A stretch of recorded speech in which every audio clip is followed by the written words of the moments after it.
हमें गूगल के founder Larry page के बारे में पता है, हमें टेस्ला के एलन मस्क के बारे में पता है, बट हमें नहीं पता कि मर्चेंट नेवी में बहुत सारे लोग हैं जिन्होंने जीरो से शुरू करके, फर्स्ट से शुरू करके अर्श तक का सफर तय किया है। आज उन्हीं में से एक बहुत खास इंसान के साथ में बैठा हूं, जो कि बीपी मरीन जैसे कॉलेज प्लस पोस्ट कोर्सेज के संस्थापक हैं, रामचंद्र सिंह सर। तो जहाज ऐसे ऐसे करके पानी में जा रहा था, तो सर आगे काम करने गए जहाज, तभी ऐसे करके जहाज नीचे गया और पानी ऐसे ऊपर आया। सोचो कि हजारों टन की फोर्स से पानी की पूरी लहर आई और सर को पीछे से मारी और सर को उठा के पता नहीं कितनों सौ फीट आगे जाके फेंका। उस एक इंसिडेंट में सर के पूरा ये जो पार्ट था ये क्रैक हो गया था, सर की रिब्स फ्रैक्चर हो गई थी सर, 8 रिब्स फ्रैक्चर हो गई थी, सर का पूरा आई गेस शोल्डर डिसलोकेट हो गया था सर, 6 नसें यहाँ से कट गई थी। सोचने वाली बात है 14 दिन सर कोमा में थे और उस टाइम की हालात ऐसी थी, फैमिली के अंदर सर एक बेटा 6 महीने का, एक बेटा 11 साल का, फैमिली राइट सर, और फैमिली को पता नहीं है, मैं राइट सर, राइट। एक चीफ इंजीनियर जिनका हार्ट डैमेज हो गया, 80% डिसेबिलिटी है, जा नहीं पा रहे हैं, तो सर काफी हद तक अमाउंट कॉम्पेंसेशन भी मिला होगा। आजकल तो P&I क्लब देता है, चीजें मिल जाती हैं। आपके केस में क्या है? आप एक किसान परिवार से और हिंदी मीडियम स्कूल के पढ़े हुए, तो मर्चेंट नेवी तक का सफर, पहले तो मर्चेंट नेवी में आना ही बहुत बड़ी बात थी। आप अपने परिवार में से मर्चेंट नेवी जाने वाले पहले होंगे सर। ऐसा कई बार होता है कि देखा देखी में बहुत सारे लोग जाना चाहते हैं। जब मैं मर्चेंट नेवी में आया 2-4 लोग गांव से इधर उधर से लोग गए थे, लेकिन जब से मैंने बीपी मेरीन कॉलेज खोला है तब से कम अपने गाँव से 150-200 लोगों को अपने यहाँ से पढ़ा करके नौकरियाँ दिलवाई। जिंदगी के जिस पड़ाव पे मैं हूं, मैं भूखा हूं सीखने का। और कहा जाता है कि आप किताबें पढ़िए, लेकिन अगर आप किसी के जीवन को पढ़ लेंगे तो आपको कुछ ही शॉर्टकट में बहुत कुछ सीखने को मिल जाएगा। मैं जहां जाता हूं मैं बहुत लोगों से कहता हूं कि यार लोग क्यों मर्चेंट नेवी में कम आना चाहते हैं और IT में जाना चाहते हैं, क्योंकि वहां पर उनके पास हीरोज हैं। हीरोज कौन है? सुंदर पिचाई, कोई बोलेगा कि इस कंपनी के मालिक, बट मर्चेंट नेवी में इतने सारे लोगों ने इतनी सारी चीजें करी हुई हैं, बट हमें पता नहीं है। हमें गूगल के फाउंडर लैरी पेज के बारे में पता है, हमें टेस्ला के एलन मस्क के बारे में पता है, बट हमें नहीं पता कि मर्चेंट नेवी में बहुत सारे लोग हैं जिन्होंने जीरो से शुरू करके, फर्स्ट से शुरू करके अर्श तक का सफर तय किया है। आज उन्हीं में से एक बहुत खास इंसान के साथ में बैठा हूँ, जो कि बीपी मरीन जैसे कॉलेज प्लस पोस्ट कोर्सेज के संस्थापक हैं, रामचंद्र सिंह सर। एंड मैं आप लोगों से बताना चाहता हूँ कि मैं अभी मुंबई में 2 जून से लेकर 7 जून के लिए आया था धक्के खाने के लिए, क्योंकि मैं STCW कोर्स फाइंडर जो मेरी वेबसाइट है उसके लिए पोस्ट कोर्सेज में जाके कॉलेज से फीडबैक लेना चाह रहा था। उसी के लिए मैं बीपी मरीन में आया और प्रताप सर से मेरी मुलाकात थी, जो कि सर के बेटे हैं। तो मैं उनसे पूछ रहा था कि हमारे कोर्स फाइंडर पे क्या चल रहा है, फीडबैक कैसा है। तो बात करते करते मैंने पूछा सर स्टार्ट कैसे करा बीपी मरीन, तो वहाँ से उन्होंने अपने पिताजी की जर्नी बताई और मैंने बोला सर मुझे ये मौका चाहिए मिलने का, और अगर ये मैं जर्नी, ये जो सी फेयरर्स, ये जो आप लोग बैठे शेयर कर सकूं, तो शायद आप लोगों के लिए भी एक इंस्पिरेशन स्टोरी बनेगी और बहुत कुछ सीखने को मिलेगा। तो आइए इस पॉडकास्ट के अंदर एक नई अमेजिंग जर्नी स्टार्ट करते हैं, जहां पर आज सीखते हैं, विदाउट जजिंग, विदाउट थिंकिंग सीखते हैं। सर बहुत बहुत धन्यवाद सर इस पॉडकास्ट में आने के लिए। और मतलब जितनी मैंने आपकी जर्नी जानी है, क्योंकि जानना जरूरी था, क्योंकि अगर मैं पॉडकास्ट कर रहा हूँ तो थोड़ा पता होना चाहिए कि क्वेश्चन का क्या फ्लो रहेगा। तो कितनी बार ऐसा हुआ है कि मेरे रोंगटे खड़े हुए हैं जिनके कि यार ये चीज़ें हैं। तो सर बिना टाइम बर्बाद किए मैं आपसे सिर्फ पहला सवाल ये रहेगा कि आप बलिया के एक छोटे से गांव के रहने वाले हैं, किसान परिवार के रहने वाले हैं, आपके भाई बहन रहे हैं, तो जब आप छोटे थे, जब आप 7-8 साल के, 10 साल के थे, तो उस टाइम पे आपके जहन में क्या चलता था? या था तब भूख थी कि कुछ बड़ा आदमी बनना चाहता हूँ, कुछ करना चाहता हूँ, या तब सिर्फ खेती बाड़ी की तरफ ही मन था आपका? वेल देखिए, कहावत है कि माँ जो होती है सबसे पहला गुरु होती है, और इंसान संसार में अगर आगे जो आदमी बढ़ता है वो संस्कारों के बिना आगे नहीं बढ़ सकता है। उसको लिए संस्कार पाना बहुत ज़रूरी है। तो हमने बचपन से ही हमारी माँ, पिताजी बहुत बड़े पुजारी थे, देवी माता के भक्त थे, तो मैं बचपन से ही अपने माँ बाप के लिए अड़हुल का फूल तोड़ने के लिए पूरी गांव-गांव घूम करके जब तक डोलची भर नहीं जाती थी तब तक लेकर आता था। और वो जो एक हमारे पिताजी ने हमें जो संस्कार दिए थे, उसी संस्कारों पर मैं चलता रहा। और आज यहाँ तक मैं 80% डिसेबिलिटी के बाद भी ये उसी संस्कारों के चलते मैं यहाँ तक पहुँचा हूँ। तो मेरे पिताजी ने, मेरी माँ ने जो मुझे संस्कार दिया, उस संस्कारों के चलते मैं बहुत एग्रेसिव, और एक बार है कि सच्चे दिल से कोई चीज़ की चाहत हो तो पूरी कायनात सपोर्ट करती है। तो मेरे दिल में जो चीज़ हो जाती थी, उस चीज़ को पाना हमारे लिए बिल्कुल असंभव हो जाता था कि इसको हम कभी ये नहीं कर सकते हैं कि नहीं पाए। वो हमारे लिए वो पाना बिल्कुल संभव था, चाहे वो कोई भी चीज़ हो। सर, आप एक किसान परिवार से और हिंदी मीडियम स्कूल के पढ़े हुए, तो मर्चेंट नेवी तक का सफ़र, पहले तो मर्चेंट नेवी में आना ही बहुत बड़ी बात थी आपके लिए भैया, जहाँ पर ज़्यादा पता नहीं था। कैसे हुआ?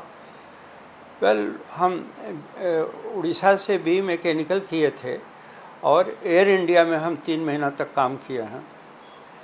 उसके बाद हमारे एक दोस्त का भाई था जो मर्चेंट नेवी में काम करता था, उन्होंने मर्चेंट नेवी की हिस्ट्री बताई कि हमको मतलब जूनियर इंजीनियर में 3,000 सैलरी मिलती। उस समय 3,000 सैलरी बहुत बड़ी चीज़ थी। तो मैं एयर इंडिया में 700 सैलरी पाता था। और शिपिंग कॉर्पोरेशन में मैंने अप्लाई किया 76 में, और उनसे प्रेरणा मिली कि मर्चेंट नेवी में जाएंगे तो हमें बहुत अच्छा सैलरी मिलेगी। और 76 में हम इंटरव्यू दिए और शिपिंग कॉर्पोरेशन में हमारा सिलेक्शन हो गया। 76 से लेकर के 84 तक शिपिंग कॉर्पोरेशन में अप टू 4th इंजीनियर हमने सेल किया हुआ। ओके, उसके बाद सर फिर क्या हुआ? उसके बाद फॉरेन कंपनियों में सैलरी जो है थोड़ा इंडियन कंपनी के कंपैरिजन में ज़्यादा थी। और हमारा एक जान पहचान के ये थे जिन्होंने बोला कि तुम्हारी रिपुटेशन बहुत अच्छी है शिपिंग कॉर्पोरेशन में, तो why not joining my company. तो उसमें मैंने ज्वाइन किया। उन्होंने 3rd इंजीनियर के रैंक पर प्रमोट करके मेरे को भेजा वो IMS में, और IMS में हम काफ़ी दिनों तक सर्व किए। और हमने ये चीज़ देखा कि मर्चेंट नेवी जो है अगर प्लानिंग के तरीके से किया जाए, it is one of the best profession. Even मेरी वाइफ भी, और जिससे मैंने आपको बताया कि बचपन से मैं बहुत एग्रेसिव था, तो एक शिप पर मैं 3rd इंजीनियर के रैंक पर सेल कर रहा था, तो शिप ने बोला कि तुमको मैं 2nd इंजीनियर प्रमोट कर दूंगा। मैं बोला sir, I want to sell my wife along with me. तो उन्होंने कंडीशन रखा कि either you can call your wife और you can get the promotion. मैं बोला sir, I want to call my wife. So 3rd engineer के रूप में हमने अपनी वाइफ को बुलाया। और यहाँ तक कि मैं ये चीज़ को भूल गया कि मेरी फैमिली है यहाँ पर। काम में इतना बिजी रहता था कि चीफ इंजीनियर खुद बोलते थे कि भाई फैमिली को भी थोड़ा ध्यान रखो। और ये चीज़ हमारा इमोशन देख करके, काम का इमोशन देख करके उन्होंने मेरा प्रमोशन भी कर दिया है। तो कहने का मतलब आपको दोनों चीज़ें मिल गई। हाँ। क्योंकि अगर मेरे ऐसा आदमी होता तो बोलता यार अभी वाइफ को बाद में बुलाएंगे, पहले प्रमोशन ले लेते हैं। हाँ। आपने बोला नहीं, ज़्यादा ज़रूरत है, पहले वाइफ को बुलाया जाए, लेकिन काम में आप उसी तरह से लगे रहे। यस। तो आपको प्रमोशन भी मिला। यस। सर, आपकी शादी किस साल हुई थी सर? Which year? 75 में, 75, जब मैं फाइनल ईयर में था। अच्छा, इंजीनियरिंग के फाइनल ईयर में। ओके, तो बहुत जल्दी शादी होगी सर आपकी? हाँ। तो ये कैसे, नौकरी भी नहीं लगी थी और शादी होगी, ये कैसे? वेल, गांव में पहले ज़माने में इंजीनियरिंग, डॉक्टरी एक बहुत बड़ी चीज़ मानी जाती थी। तो किसान परिवार के हम थे। हमारी वाइफ भी जो है किसान परिवार से ही बिलोंग करती थी। तो ये चीज़ था कि जैसे हमारे पिताजी किसान थे, तो उन लोगों ने, हम गांव में कुश्ती लड़ते थे और गदा वगैरह घुमाते थे। तो पहले ज़माने में लोग, बाथरूम तो घर में नहीं होता था, बाहर लोग जाते थे खेत खलिहान में। तो खेत में गए थे ये करने, और मैं गदा घुमा रहा था ट्यूबवेल पर। तो गधा 45 किलो का गधा था। तो उसको देख करके उन्होंने डिसाइड कर लिया कि नहीं, ये लड़का कुछ भी कर सकता है, और उन्होंने डिसाइड किया कि इस लड़के से शादी करना है, हमारी लड़की की। तो उन्होंने फाइनल किया और हमारे पिताजी भी लोग एग्री हो गए। काफ़ी अच्छे परिवार के लोग थे। आप अपने परिवार में से मर्चेंट नेवी जाने वाले पहले होंगे सर, राइट? राइट। राइट। फिर ऐसा कई बार होता है कि देखा देखी में बहुत सारे लोग जाना चाहते हैं, जैसे कि मैं जब मर्चेंट नेवी में गया तो मेरे रिश्तेदारी में बहुत सारे लोगों ने बोला कि हम भी जाना चाहते हैं। आपके कैसे? जब मैं मर्चेंट नेवी में आया तो जब तक गया था तब तक 2-4 लोग गांव से इधर उधर से लोग गए थे, लेकिन जब से मैंने बीपी मेरिन अपना कॉलेज खोला है तब से कम अपने गांव से 150-200 लोगों को यहाँ से पढ़ा के, अपने यहाँ से पढ़ा करके नौकरियाँ दिलवाई हैं। बहुत खास बात है सर। अब सर आगे आते हैं तो भैया, अब आप उसके बाद थर्ड के बाद फिर आप सेकंड इंजीनियर बने, फिर आप बने चीफ इंजीनियर। ये जर्नी कैसी रही मैनेजमेंट की? लाइक ये तो पता है कि समझ में आता है आपकी बात से, अगर आप इतना बड़ा बिजनेस बना पाए हैं कि आप जिद्दी रहे हैं, बट आप लोगों के साथ कैसे थे, specially as a second year chief engineer? या काम में खुद भी लगे रहते थे, वो भी लगे रहते थे साथ में, क्या था सिस्टम? देखिए, जब मैं जूनियर इंजीनियर था तो मैं कर्सिंग करता था senior engineer, third engineer, fourth engineer को करता था कि देखो ये लोग साला कुछ भी काम मेरे से ही करवाता है। जब मैं थर्ड इंजीनियर बना तो ये लगा कि देखो सेकंड इंजीनियर खाली ऑर्डर देता है, अपने करता नहीं है। जब मैं सेकंड इंजीनियर बना तो ये लगा कि चीफ इंजीनियर देखो खाली हमको सब समझाता है, अपने कुछ नहीं करता है। लेकिन जब चीफ इंजीनियर बना तो मालूम चला कि सारा मशीनरी का बोझ जो है मेंटली और फिजिकली हर तरीके से दिमाग पर होता है। तो हर चीज़ को मैं लर्न करते गया। मतलब ये चीज़ पहले आदमी शुरू में जो चीज़ सोचता है कि देखो परेशान कर रहा है, खाली हम ही को काम दे रहा है, तो ये चीज़ को देखते देखते मतलब हमें ये फील हुआ कि जो जितना आदमी ऊपर रिस्पॉन्सिबिलिटी लेता है उसके ऊपर उतना बोझ होता है। सर ये तो ये भी रहता है, मुझे लगता है कि आप लेते भी होगे रिस्पॉन्सिबिलिटी। आपको मुझे लगता है कि अच्छा नहीं लगता कोई आपके काम में टोके कि अरे तुम्हारी मशीनरी में ये प्रॉब्लम है, तुम्हें ये भी नहीं आता है, ऐसा आपको लगता होगा हमेशा? या अगर कोई जैसे कि दिस इज़ करेक्ट। अभी देखिए, मैं बचपन से ही बहुत एग्रेसिव नेचर का रहा हूँ। तो अगर चाहे कैप्टन हो, चीफ इंजीनियर हो, कोई अगर आदमी अनऑथराइज तरीके से किसी को दादागिरी दिखाता था तो मैं उसको बर्दाश्त नहीं करता था। और आप तो सर वो 45 किलो को उठाने वाले ताकत। हाँ, तो मैं बर्दाश्त नहीं करता, क्योंकि देखिए अन्याय जो होता है करने वाले से ज़्यादा अन्याय सहने वाला बुरा होता है। तो मैं अन्याय को सहने, अगर हमारा कोई जूनियर या हमारा कोई इक्वल रैंक का इसको कोई परेशान करता था अनथ्रेटिंग तरीके से, तो मैं उसको बर्दाश्त नहीं करता था। ये हमारी ये रही। तो हमारा को कैप्टन चीफ इंजीनियर थोड़ा कम लाइक करते थे। तो आप मैं भिड़ जाते थे, मतलब सिर्फ अग्रेसिव हाँ, बोलते तो थे? वो जो है लेकिन कंपनी में मेरा इतना नाम था। जिससे आपने मशीनरी के बारे में पूछा, तो दुनिया में कोई भी ऐसी मशीनरी नहीं थी जिसको कि मैं बनाया नहीं हूँ, जिसको कि वर्कशॉप वाले भी जो है, जिस पर एक्सीडेंट हुआ था, तो एक्सीडेंट जिस पर हुआ था उस पर वो 5 लाख टन की जहाज़ थी, और वो 2 महीने से दुबई में इसमें ड्राई डॉक में थी। उसमें से एक जो चीज़ था, बॉयलर में लीकेज था और ऑक्सीजन कम होता, क्योंकि 8% मैक्सिमम ऑक्सीजन होना चाहिए टंकी में, वो नहीं होता था। और दूसरी चीज़ थी फायर पंप जो है वो सक्शन नहीं लेता था जो डिस्चार्ज हो जाता। दोनों चीज़ें वर्कशॉप पर बोले कि 2 महीना लगेगा। वो एक कैप्टन मिर्जा थे जो लखनऊ के रहने वाले थे, पाकिस्तान में सेटल हो गए थे। उस चीज़ को मैंने केवल 1 हफ्ता में ये दोनों चीज़ को सॉल्व कर दिया। कैप्टन मिर्जा को जब मैं बोला कि सर मैं इसको 1 हफ्ते में सॉल्व कर दूंगा, तो उन्होंने डायलॉग बोला कि आप इंडिया से अलादीन का चिराग लेकर के आए हो, जो वर्कशॉप बोलता है 2 महीने और तुम बोलते हो कि 1 हफ्ते में सॉल्व कर दूंगा। मैं बोला सर अगर नहीं सॉल्व कर पाए तो हम रिजाइन करके चले जाएंगे। और मैंने 1 हफ्ते में दोनों चीज़ को सॉल्व कर दिया।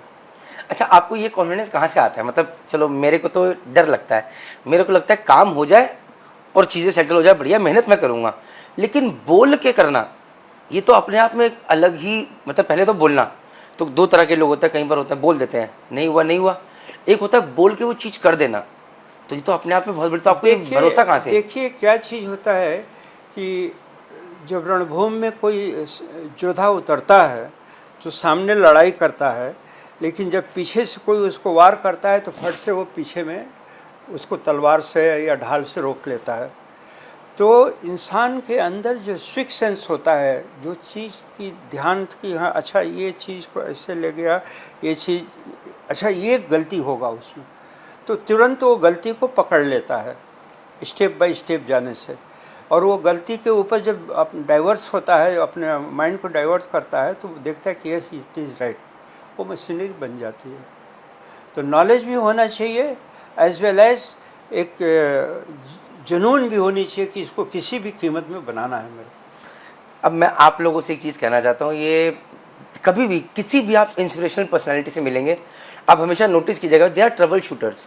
मतलब ट्रबल शूटर मतलब यार वो लोग ना काम करने में, उसको सॉल्व करने में भरोसा रखते हैं उनकी, और ये एटीट्यूड बनता है। मतलब बहुत सारे लोगों को मैं जानता हूँ जिनको मैंने बहुत कामयाबी तक जाते देखा, मेरे पुराने पॉडकास्ट भी देखेंगे, तो कभी जहाज पे जब नौकरी करी तो ये सोच के नहीं करी कि वो नौकरी कर रहे हैं, उन्हें लगा कि वो अपना काम कर रहे हैं, और वो इस तरह से इतने पैशनेट तरीके से करा, चाहे कंपनी किसी की हो, जहाज किसी का हो, कि वो काम बनना चाहिए, क्योंकि उनको नाम से प्यार था।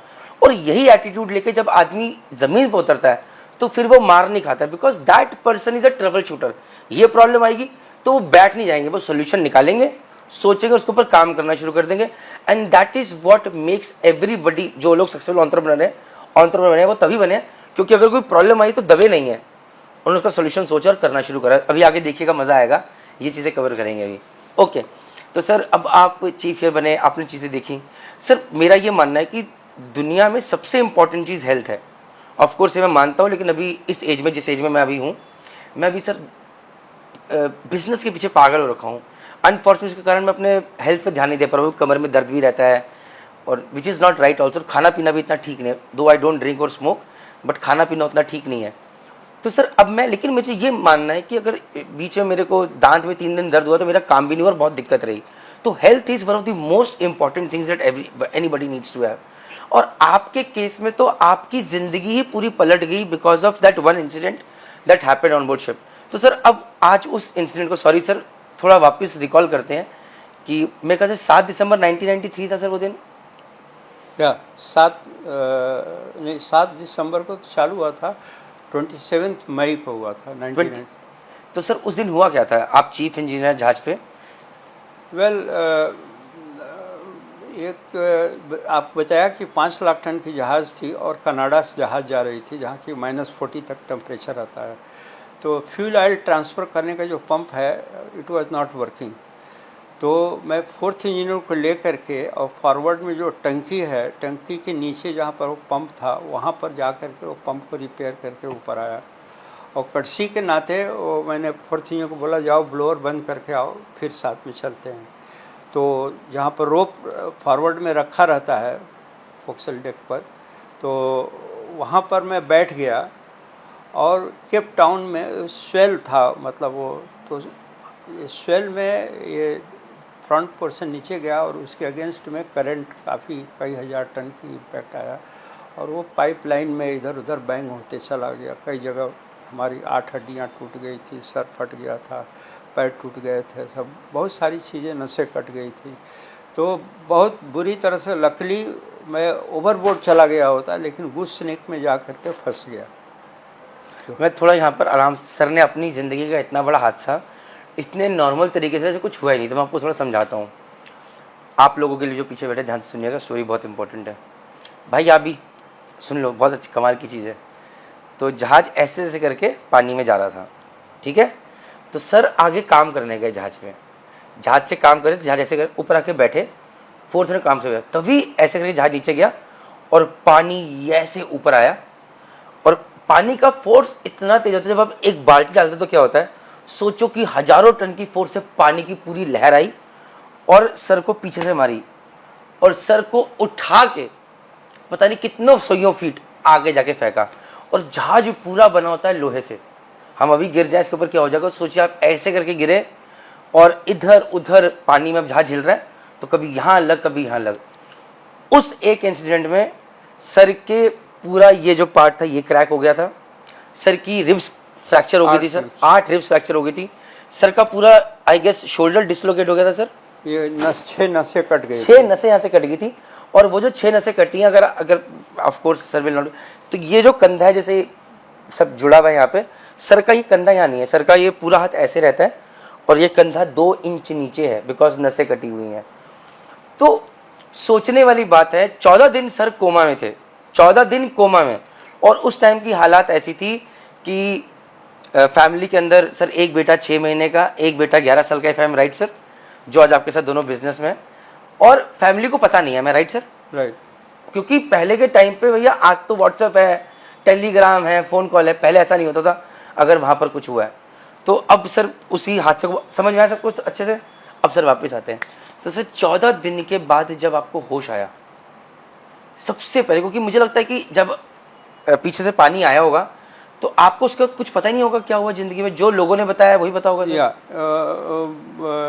वेल, जब मेरे को ऊपर लाया गया, जब वहाँ से उठा करके लाया गया, तो मैंने देखा कि वो मतलब उसमें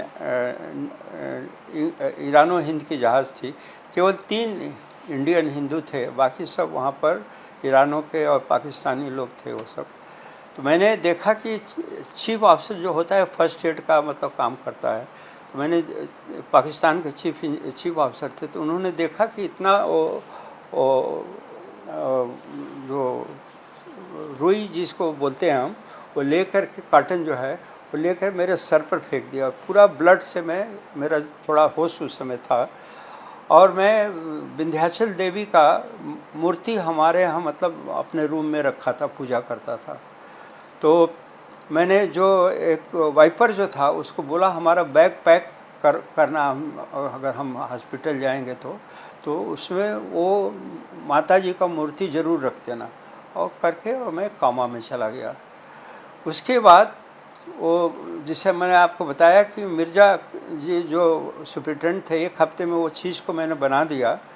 तो उन्होंने कैप्टन को बोला कि किसी भी कीमत में ये चीफ इंजीनियर बचना चाहिए। देखिए $80,000 वो हमको हेलीकॉप्टर से लिफ्ट करके वो साउथ अफ्रीका में ले जाना था, डरबन में। तो कैप्टन ने बोला कि जब तक आप कंफर्म मैसेज नहीं देंगे तब तक मैं नहीं बुला सकता हूँ, क्योंकि इतना मतलब जैसे मैंने सुना था। तो उन्होंने टाइप करके, पहले ज़माने में मोबाइल और ये सब नहीं था, और टाइपिंग करके चीज़ दिया जाता था, तो वो दिया। और मैं वहाँ तो जब 14 दिन के बाद मेरे को कामा से होश आया, तो मैं सोचा रही मैं तो वहाँ पर शिप पर भी ये हुआ था, यहाँ पर मैं कैसे आ गया। तो जो नर्स थी उसने बताया कि सर आपका बहुत सीरियस एक्सीडेंट हुआ है और आप 14 दिन कामा में रहे हैं, उसके बाद आज होश आया। और वो जो नर्स थी वो यहाँ इंडियन की है, और कैप्टन राज राणे जो है, आज वो बहुत 3-4 फिल्में बना चुके हैं, जो फिल्में की बहुत सुपरहिट हुई हैं, उनकी वाइफ थी वो। तो वो इंडियन थी और उन्होंने काफ़ी हम लोगों का मेरा देखभाल किया, दोनों लोग हस्बैंड वाइफ भी। तो वहाँ पर विंध्याचल माता की मूर्ति थी आपके बगल में? वो बैग में थी। हाँ, बैग में थी। इतने, चलो इतना भरोसा सर, मैं सच बोलूँगा, पॉडकास्ट पे मेरे से वैसे भी सच ही बोला जाता है। जैसे सर मैं जय माता दी बोलता हूँ दिन में 100 बार 150 बार बोलता हूँ, बट मैं सर क्या बोलूँ, मैं बड़ा अंदर से दुखी हो रहा हूँ। जैसे मैं सोचता हूँ कि मैं महीने में 1 बार वैष्णो देवी जाऊँ ही जाऊँ, लेकिन सर अभी 5 महीने से नहीं गया हूँ। बट जैसे किसी मिलूंगा जय माता दी बोलूँगा। सर मुझे लगता है कि मैं रिलीजियस नहीं हूँ, बट मुझे लगता है गॉड फेयरिंग हूँ। आप किस तरह के मतलब आर यू गॉड लविंग और गॉड फेयरिंग, और इतना जो आपके अंदर धर्म के प्रति या भगवान में भरोसा है वो कैसे है? ये क्वेश्चन मेरे लिए पर्सनली है। हाँ, बाकी लोगों के लिए हमने जिसे आपको मैं बताया कि हमारे माता पिता दोनों देवी के बहुत बड़े भक्त थे। मेरे पिताजी ने 8 साल की उम्र में विंध्याचल भाग के गए थे बचपन में। विंध्याचल के लोग 10-12 दिन तक ढूंढते रहे, तो एक आदमी आया गांव को, बताया कह रहे उनको तो मैंने विंध्याचल में देखा है। तो विंध्याचल के यहाँ सप्तचंडी का पाठ जो है हर साल करवाते थे, और मेरी माँ जो है दुर्गा जी की पूजा करती, जैसे बताया कि मैं जो डोलची जब तक अड़हुल का फूल भर न जाए तब तक मैं वापस नहीं आता था। तो एक संस्कार जो होता है, जिसे दिमाग के अंदर कोई चीज़, जिसे हम कोई पौधा लगाते हैं तो वो पौधा है कि वो क्या चीज़ का पौधा है, आम का पौधा है या वो बबूर का पौधा है। कहावत है कि बोया पेड़ बबूर का तो आम कहाँ से खाएगा। तो संस्कार जो होती है बायोलॉजिकली जो होती है, 5 साल तक के बच्चों को जो संस्कार मिल जाता है वही आगे पनपता है। तो हम बचपन से ही 5 साल के पहले से ही मतलब हम जाते थे अपने भाई लोगों के साथ में फूल तोड़ने के लिए। अब देखते देखते मतलब वो मेरा ऐसा जुनून हो गया कि गांव गांव घूम घूम करके वहाँ पर अड़हुल का फूल पूरा जब तक डोलची भरे नहीं तब तक नहीं आता था। तो वो जो जुनून है, वो जुनून जो है वो इंसान को जो पनप जाता है, जो पेड़, वही चीज़ आगे चल के ब्रांच उसके बढ़ते रहते। सर सॉरी सर, एक और बड़ा अजीब सा क्वेश्चन है बट अभी उससे रिलेटेड नहीं है। जैसे फिर आप कुश्ती में आए तो आप हनुमान जी के भक्त बन गए, तो मतलब अभी आप किसके भक्त हैं? और द थिंग इज, मैं ऐसे इस तरह से जानना चाहता हूँ चीज़ों को, जैसे सर कि मेरे मन में माता रानी के प्रति क्यों आई, मेरी दादी के कारण। मम्मी मेरी बहुत पहले गुजर गई थी, मेरी दादी माता रानी की बहुत बड़ी भक्त थी, तो मैं जय माता दी बोलता हूँ या उनके प्रति मेरा है। तो आपके मन में माता रानी के प्रति डाला माता पिता जी ने, फिर हनुमान जी के प्रति, और अभी आप जैसे जैसे मेरा फोकस, जैसे एक ही मैं भगवान जी को खुश करने की कोशिश कर सकता हूँ तो मैं माता रानी पे फोकस करता हूँ। आप सारे भगवानों को मानते हैं या क्या रहता है आपका? जस्ट वेल, जिससे मैंने आपको बताया कि श्रद्धा भक्ति तो हमारा मतलब सभी भगवानों से है, लेकिन माता जी जो है, माता रानी दुर्गा माता के प्रति, काली माता के प्रति, ये हमारी बहुत बड़ी भक्ति है। एक एग्जाम्पल मैं आपको दे रहा हूँ कि जो काली माता का मंदिर मैंने बनाया, मतलब जो अभी डिस्कशन कर रहा था, 1 एकड़ में, पहले बहुत छोटा में था। कहाँ पर है सर ये हमारे गांव में रसड़ा में ही है, और वहाँ पर करीब 2-3 हज़ार लोग बैठ करके इतना बड़ा हाल बनाया कि पूजा कर सकते हैं, मतलब ये चीज़। तो वहाँ पर अड़हुल का फूल तोड़ रहा था, तो फूल ऊपर चढ़ के तोड़ रहा था, और गेहुअन सांप जो है, कोबरा स्नेक जो है, वो फुफकार मारने लगा। तो हमने बचपन में सुना था कि कोबरा स्नेक अगर काट दे तो आदमी बच नहीं जाता है, मर जाएगा। तो मैं माता जी को ध्यान करके कि माता जी मेरी रक्षा करो, और डोलची छूट गया डर के मारे और नीचे गिर गया, और हाथ जोड़ करके माता जी को ध्यान किया, और वो कोबरा स्नेक कहाँ गायब हो गया मालूम नहीं। This is 100% truth. तो वो सुनिए, वो जो आस्था है, वो आस्था हमेशा माँ के प्रति आज भी मेरा रहता है। कभी भी उधर जाता हूँ तो वही बात याद आ जाती है। तो सर आज भी देखो सर, अभी आपसे थोड़ी देर पहले बात हो रहा था कि आपने किस किस तरह का बुरा समय देखा है। मुझे याद है कि जब कल बात हो रही थी हमारी, तो आपने बताया था कि भगवान मेरा टेस्ट लेता है, और आप जिद्दी हैं और लगे रहते हैं प्रॉब्लम सॉल्व करने में। तो माय क्वेश्चन इज कि जब कभी फंस जाते हैं सर, ऐसा कोई इंसान नहीं होगा जो कभी फंसता नहीं होगा, या कभी कभार, क्या कभी आपके जीवन में ऐसा होता है कि कभी ऐसा कोई टाइम आया है? सॉरी गाइस, थोड़ा सा उससे जा रहा हूँ क्योंकि मेरा पॉडकास्ट मेरे लिए ज़्यादा होता है कि मैं सीखूँ। आऊँगा वापस एक्सीडेंट के बाद क्या हुआ। क्या कभी ऐसा जीवन में कुछ हुआ है जहाँ पर कि यार अब ब्लैंक हो गई कि यार अब मेरे पास इसका सोल्यूशन नहीं दिख रहा मुझे, या मुझे समझ नहीं आ रहा मैं आगे क्या करूँगा, और फिर आप बिल्कुल नतमस्तक होकर हाथ खड़े करके अब माता रानी संभाल लो? कभी ऐसा जीवन में हुआ है सर आपके साथ? नहीं। या you have always had a solution? नहीं, देखिए, जैसे मैंने आपको बताया था कि बचपन में हम गांव के 2 बच्चे से हम लोग गोली कनेला पहले मैंने भी खेल खेला, अब रहे नहीं थे। खेलते बच्चे। तो हम दोनों में झगड़ा हुआ, और वो उसकी माँ ने मेरा हाथ पकड़ करके उसको मैं मारा, फेंक दिया। वो गोड़ थी, गोड़ मतलब जो दाना भूजते हैं। तो मैं रोते हुए, हमारे पिताजी वहाँ के ग्राम प्रधान भी थे, तो रोते हुए आया कि पिताजी को जाकर बोलेंगे, तो ये बचपन में ये, तो रोते हुए आया। तो हमारे पिताजी, एक आलू का खेत था बाजू में ही, तो वहाँ पर आलू का बुआई मतलब ये करा रहे थे। तो माँ ने बुलवाया उनको, तो उनको देख के मैं और ज़ोर से रोने लगा, ये सोच करके कि ये उसका एक्शन जो है बहुत तेज़ लेंगे। लेकिन पिताजी ने, मैं जब तेज़ रोने लगा तो मेरे को प्यार दिखाने के बजाय एक झापड़ मारा, 3-4 फुट दूर जाकर गिरा मैं। और उन्होंने बोला कि देख, एक तो राजपूत का तू लड़का है, पहला चीज़ तो मार खा के आया है, उसके बाद तुम रो रहा है, तू घर से बाहर निकल और उस लड़के को मार करके घर में जब मार कर लेगा तब घर में आना। तो देखिए एक बाप का संस्कार देखिए, तो खुद जो आजकल नॉर्मल लोग कर रहे हैं, खुद रिएक्ट करने के बजाय मेरे को बोलो यू रिएक्टेड,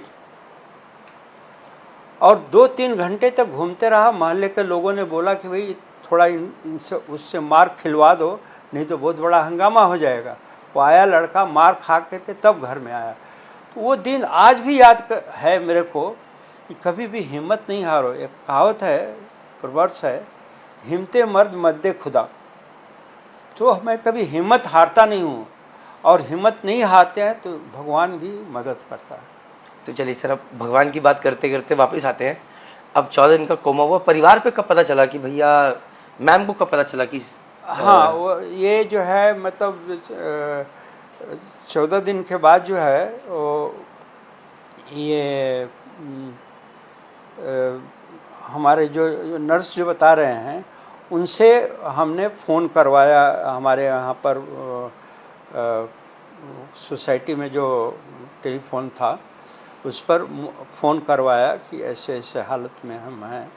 तो मेरी वाइफ को तब पता चला, और जब मैं, तो वो भी काफ़ी मतलब पूजा पाठ में ये रहती हैं, तो देवी के वो भी पूजा पाठ करती रहें कि जल्दी ठीक हो जाए ये सब।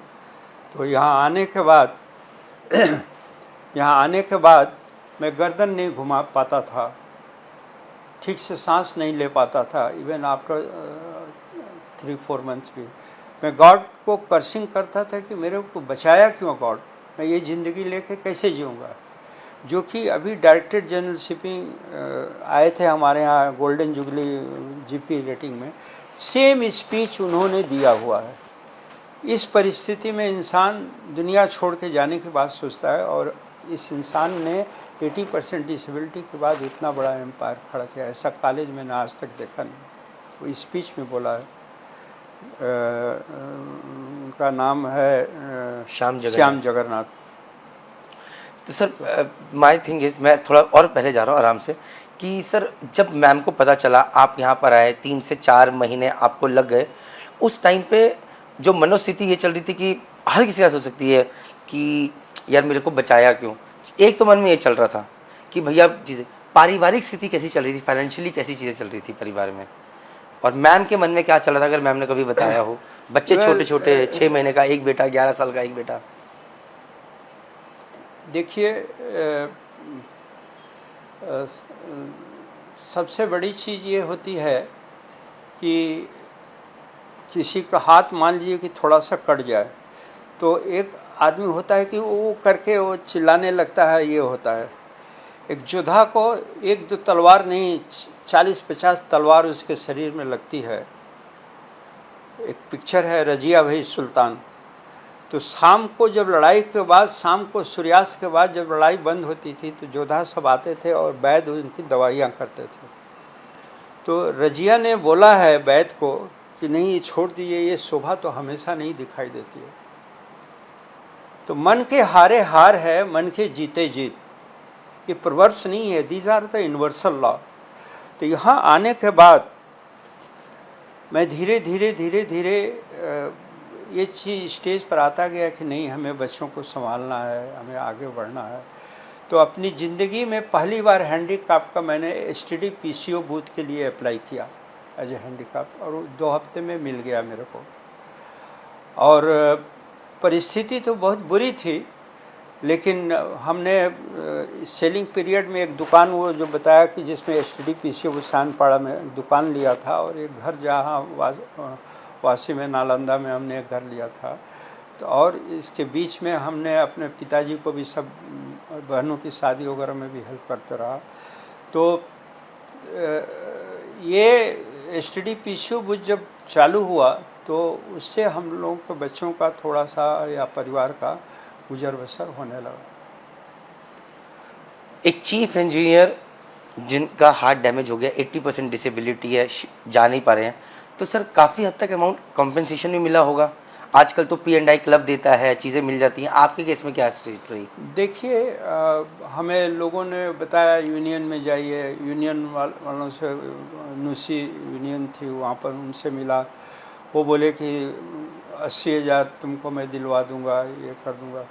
लेकिन जिस कंपनी में मैं था ईरानो हिंद में, उसके जो सुपरिटेंडेंट थे यहाँ पर, वो एक मिस्टर अग्रवाल थे। उन्होंने बोला नहीं, तुम अप्लाई करो, तुम्हारा कंपनसेशन कम से कम 20-25 लाख रुपया मिलेगा। तो मैं स्ट्रगल करके 3-4 साल तक उनके थ्रू हेल्प भी करते रहे और उनके थ्रू बात करते रहा कंपनी में, ये चीज़ करते। तो करीब 3-3 साल के बाद जो है हमें 21 लाख रुपया कंपनसेशन मिला। तो सर अब ऐसे केस के अंदर भाई आप लोग, एक नॉर्मल आदमी क्या करता है? एक नॉर्मल आदमी सोचता है कि यार अब मेरा हाथ काम नहीं कर रहा है, मेरे 2 बच्चे हैं और अब ये जो 21 लाख रुपये मिले मैं इन बच्चों की एजुकेशन के लिए रख देता हूँ और ये FD कर देता हूँ और इससे जो ब्याज आएगा इससे मैं घर चला लूँगा। SDPCO से STDPCO से काम चल रहा है। मैक्सिमम लोग यही सोचेंगे भाई मैं भी होता, भगवान सब ठीक रखे, शायद ऐसा कुछ सोचता, क्योंकि आदमी ऐसे केस में आकर डिफेंसिव हो जाता है।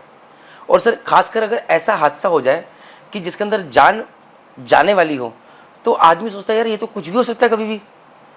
तो सर उस टाइम पे 2 बच्चे, परिवार और 21 लाख रुपए, अब आपने FD नहीं करी, क्यों नहीं करी ये झगड़ा करूंगा मैं आपसे, और आपने क्या किया वो बताइए। वेल देखिए, हर जगह लिखा रहता है, जहाज पर भी, रोड पर भी, कि सेफ्टी फर्स्ट। वो सेफ्टी फर्स्ट को अगर आदमी अवॉइड करता है तो एक्सीडेंट होता है, जो कि मैंने वो गलती किया कि सेफ्टी फर्स्ट को अवॉइड करके। वो 4th इंजीनियर ने मेरे को हिंट दिया था कि सर पानी कभी कभी वेव आ जा रहा है शिप के ऊपर, तो जिसे बताया कि एग्रेसिव नहीं चलो, फिर वो कनाडा पहुंच जाएंगे तो फिर वो जल्दी तेल नहीं ट्रांसफ़र होगा क्योंकि वो ठंडा हो जाएगा, ये होगा सब। इसमें तो सेफ्टी फर्स्ट मैंने जो इग्नोर किया, ये मेरे दिमाग में ये आ गया कि मैंने जो गलती की, ये उस ज़माने में केवल 10-12 इंस्टीट्यूट ऑल ओवर इंडिया में थे, जल्दी कोर्स करने को नहीं मिलता था, 2-2, 3-3 महीने वेटिंग लिस्ट होती थी, specially fire fighting, PSC-RB course का ये सब। तो हमने सोचा कि हम अपने सी फेरर को सेफ्टी का कोर्स चलाऊंगा, और जिससे मैं कुछ काम नहीं था, STD-PCO बूथ दिन में तो नहीं, रात में बीवी के साथ में बैठता था, दिन में तो एम्प्लॉय रहता था।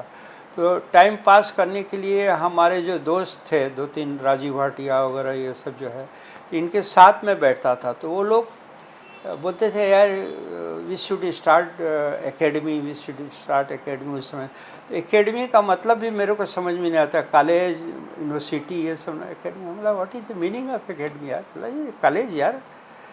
तो जब उन लोगों ने उस चीज़ को बंद कर दिया, तो मैंने, जब मेरा कंपनसेशन आया तो मैं पूछा कि मैं एकेडमी चालू कर सकता हूँ, और तुम लोगों को कोई ऑब्जेक्शन नहीं हो तो। बोला यस यस करी ऑन।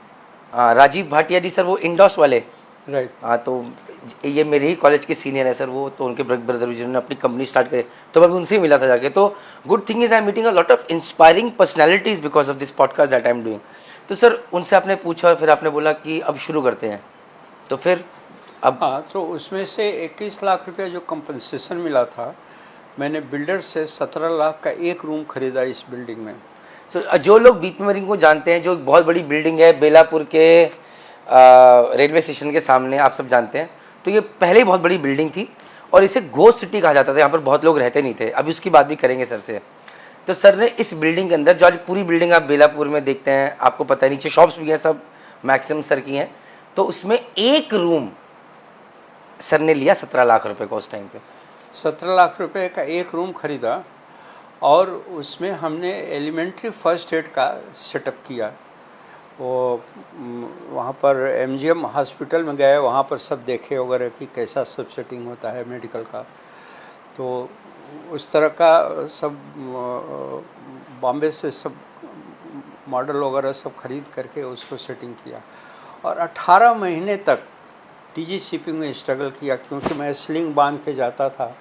तो DG शिपिंग में जो लोग होते थे, चीफ सर्वेयर या नॉटिकल एडवाइजर, या ये लोग बोलते थे कि mister Singh, you are 80% disabled, running merchant navy college is not a job,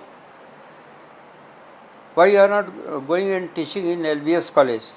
तो मैंने बोला सर, अगर मैं 1 साल LBS कॉलेज में टीच कर लूँ तो फिर उसके बाद क्या मेरे को चांस मिल सकता है? तो बोलते थे that we cannot guarantee like no.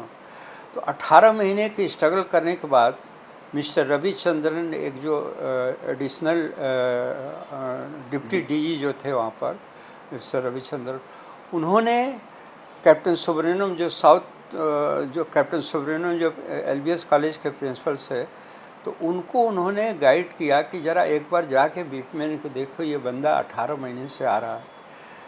When Captain Subramaniam has come for inspection, he find कि there is no any deficiency, इतना सुंदर सेटअप किया हुआ है। और प्रोफेसरों से पूछा, जो मेडिकल के जो प्रोफेसर थे, कि आप लोग कितने दिनों से हो? तो सर हम लोग 6 महीने से हैं।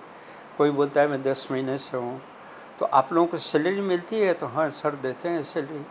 ही शॉक कैप्टन सुब्रमण्यम। तो आप सैलरी दे रहे हैं लेकिन कोर्स नहीं चल रहा है, क्योंकि आप कोर्स नहीं चल रहा है और सैलरी भी उनको दे रहे, क्योंकि वो सब सेटअप करें ना, नहीं तो चले जाएंगे, छोड़ करके चले जाएंगे। फिर कैसे करेंगे? तो ये चीज़ होगा। तो captain Subramaniam was shocked and he approved it. और उन्होंने वो वाशी में आए थे अपने फैमिली को लेकर के, बोले मैं 10 मिनट में आता हूँ। सोचे कि जाएंगे और रिजेक्ट करके चले आएंगे, लेकिन ही वाज आल्सो इमोशनल। तो उन्होंने ये दिया और अप्रूवल देने के बाद उन्होंने बोला mister Singh, you cannot survive with only 1 course. उस ज़माने में PSSR का बहुत बड़ा डिमांड था, और बोले कि you start the PSSR course. तो हमारे पास जो 4 लाख रुपए जो बचे थे, उसमें से 1 लाख रुपए मैंने अपनी वाइफ के अकाउंट में डाल दिया, और 3 लाख रुपए बिल्डर को दिया, हरबंस सिंह। इस बिल्डिंग को जो बनाया उनका नाम है हरबंस सिंह। और ये जो 7th फ्लोर है, इसको मैंने रेंट पर लिया, और वो काफ़ी उसका ब्याज पर वो देते थे ये। तो धीरे धीरे उन्हीं के ऑफिस से एक बंदे ने बोला कि ये डूबती हुई कश्ती है, अपना पैसा निकाल, नहीं तो ये। तो मैंने उसी पैसे से और PSR से जो ये 7th फ्लोर खरीदा। वो 3 लाख रुपया जो दिया था वो, प्लस जो पैसा अर्न हुआ था उससे ये 7th फ्लोर खरीदा। और वो PSSR का double batch with double shift 4 course का ये हुआ। और ये उस ज़माने में एक प्रवर्ब था कि BP मेरिन चेयरमैन का शेयर ही नहीं है, दैट वाज फैक्ट। सो ये रूम को, जिसमें हम ये इंटरव्यू दे रहे हैं, इस रूम को मैंने चेयरमैन का रूम बनाया, और इसमें फंक्शन वर्क किया, जो हमारे प्रोफेसर थे, ये सब जो चीज़ें। तो आफ्टर 4-5 ईयर्स हमने मतलब चेयरमैन का चेयर बनाया यहाँ पर। सर चेयरमैन, मैं भी अपनी टीम से कहता हूँ, मेरी टीम अगर देख रही है, कि चेयरमैन के लिए जरूरी नहीं है कि चेयर से चेयरमैन बनता है। चेयरमैन मुझे लगता है कि व्यक्तित्व है सर, अगर उसमें लीडरशिप क्वालिटीज है तो कहीं भी बैठा है वो चेयरमैन है। और अगर चेयर पे बैठ के चेयरमैन बनना है तो उसकी कोई वैल्यू नहीं है। तो सर कई बार मैं भी अपनी अकेडमी जाता हूँ, तो सर मैं अपनी एक्टिवा से जाता हूँ, मेरे पास ऐसा नहीं गाड़ी है, ड्राइवर है, बट मुझे को, और सर कपड़े मेरे नॉर्मल रहते हैं। अब लोग पहचानते हैं because of this videos, but मुझे लगता है कि व्यक्तित्व सिर्फ कपड़ों से नहीं, आप कैसे बात कर रहे हैं लोगों से, और अगर आप उनकी प्रॉब्लम सॉल्व कर रहे हैं, वो मैटर बहुत करता है। बट सर अभी कहानी मेरी नहीं, आपकी है। मेरे दिमाग में 2 सवाल हैं, दोनों सवाल मैं बोल दे रहा हूँ, आप एक एक करके आंसर देगा। पहला सवाल, घर पे उस टाइम आपके पिताजी जीवित थे जब आपके पास 21 लाख रुपए था? हाँ। उनको तो पिताजी का क्या रोल था? वो क्या बोले, बेटा जो करो सही करो, बोले कि पैसे FD में डाल दो? पिताजी यहाँ पर आए थे और हमें देखने के लिए आए थे, हमारे घर पर जो है आए थे, और काफ़ी दिनों तक रहे। डॉक्टर के पास हम जहाँ जाते थे साथ में, वहाँ पर भी जाते थे, बहुत दुखी थे। और उन्होंने ये चीज़ को बोला कि बेटा, बचपन से ही मेरे को बहुत मतलब सोचे थे कि ये बहुत कुछ करेगा। तो उन्होंने मेरे को याद दिलाया कि बेटा, मैंने तुमसे वो एक कहावत है ना कि एक गाना है कि मेरा नाम करेगा रोशन जग में मेरा लाल दुलारा। तो वो उस चीज़ को उन्होंने मेरे को रिमाइंड कराया। और उसके बाद मेरे को अंदर जो आत्मा में जो जागृति हुई और जो बल प्राप्त हुआ, तो उससे ये लगा कि मेरे को पिताजी का नाम रोशन करना है। और एक के बाद एक, मतलब ये 3 फ्लोर लेने के बाद 4th फ्लोर में जो एक रूम लिया था, तो उसके बाद 4th फ्लोर का लेना चालू किया। और धीरे धीरे ये पूरी बिल्डिंग, ऑलमोस्ट 95% बिल्डिंग, ये एक इंडिविजुअल लोगों से ख़रीदा मैंने। और एक के बाद एक कोर्स आते गए। और सबसे बड़ी चीज़ है, हमारे हिंदुस्तान में एक परंपरा है कि जो व्यक्ति जितना आगे बढ़ता है, जितना तेज़ी से बढ़ता है, उसके पांव पकड़ के खींचने के लिए बहुत सारे लोग दौड़ते हैं। तो आई हैव फेस कि this is real in true history of the things, जो कि हमारे साथ में दुर्घटनाएं घटी है। और हमने कभी हिम्मत नहीं हारा है।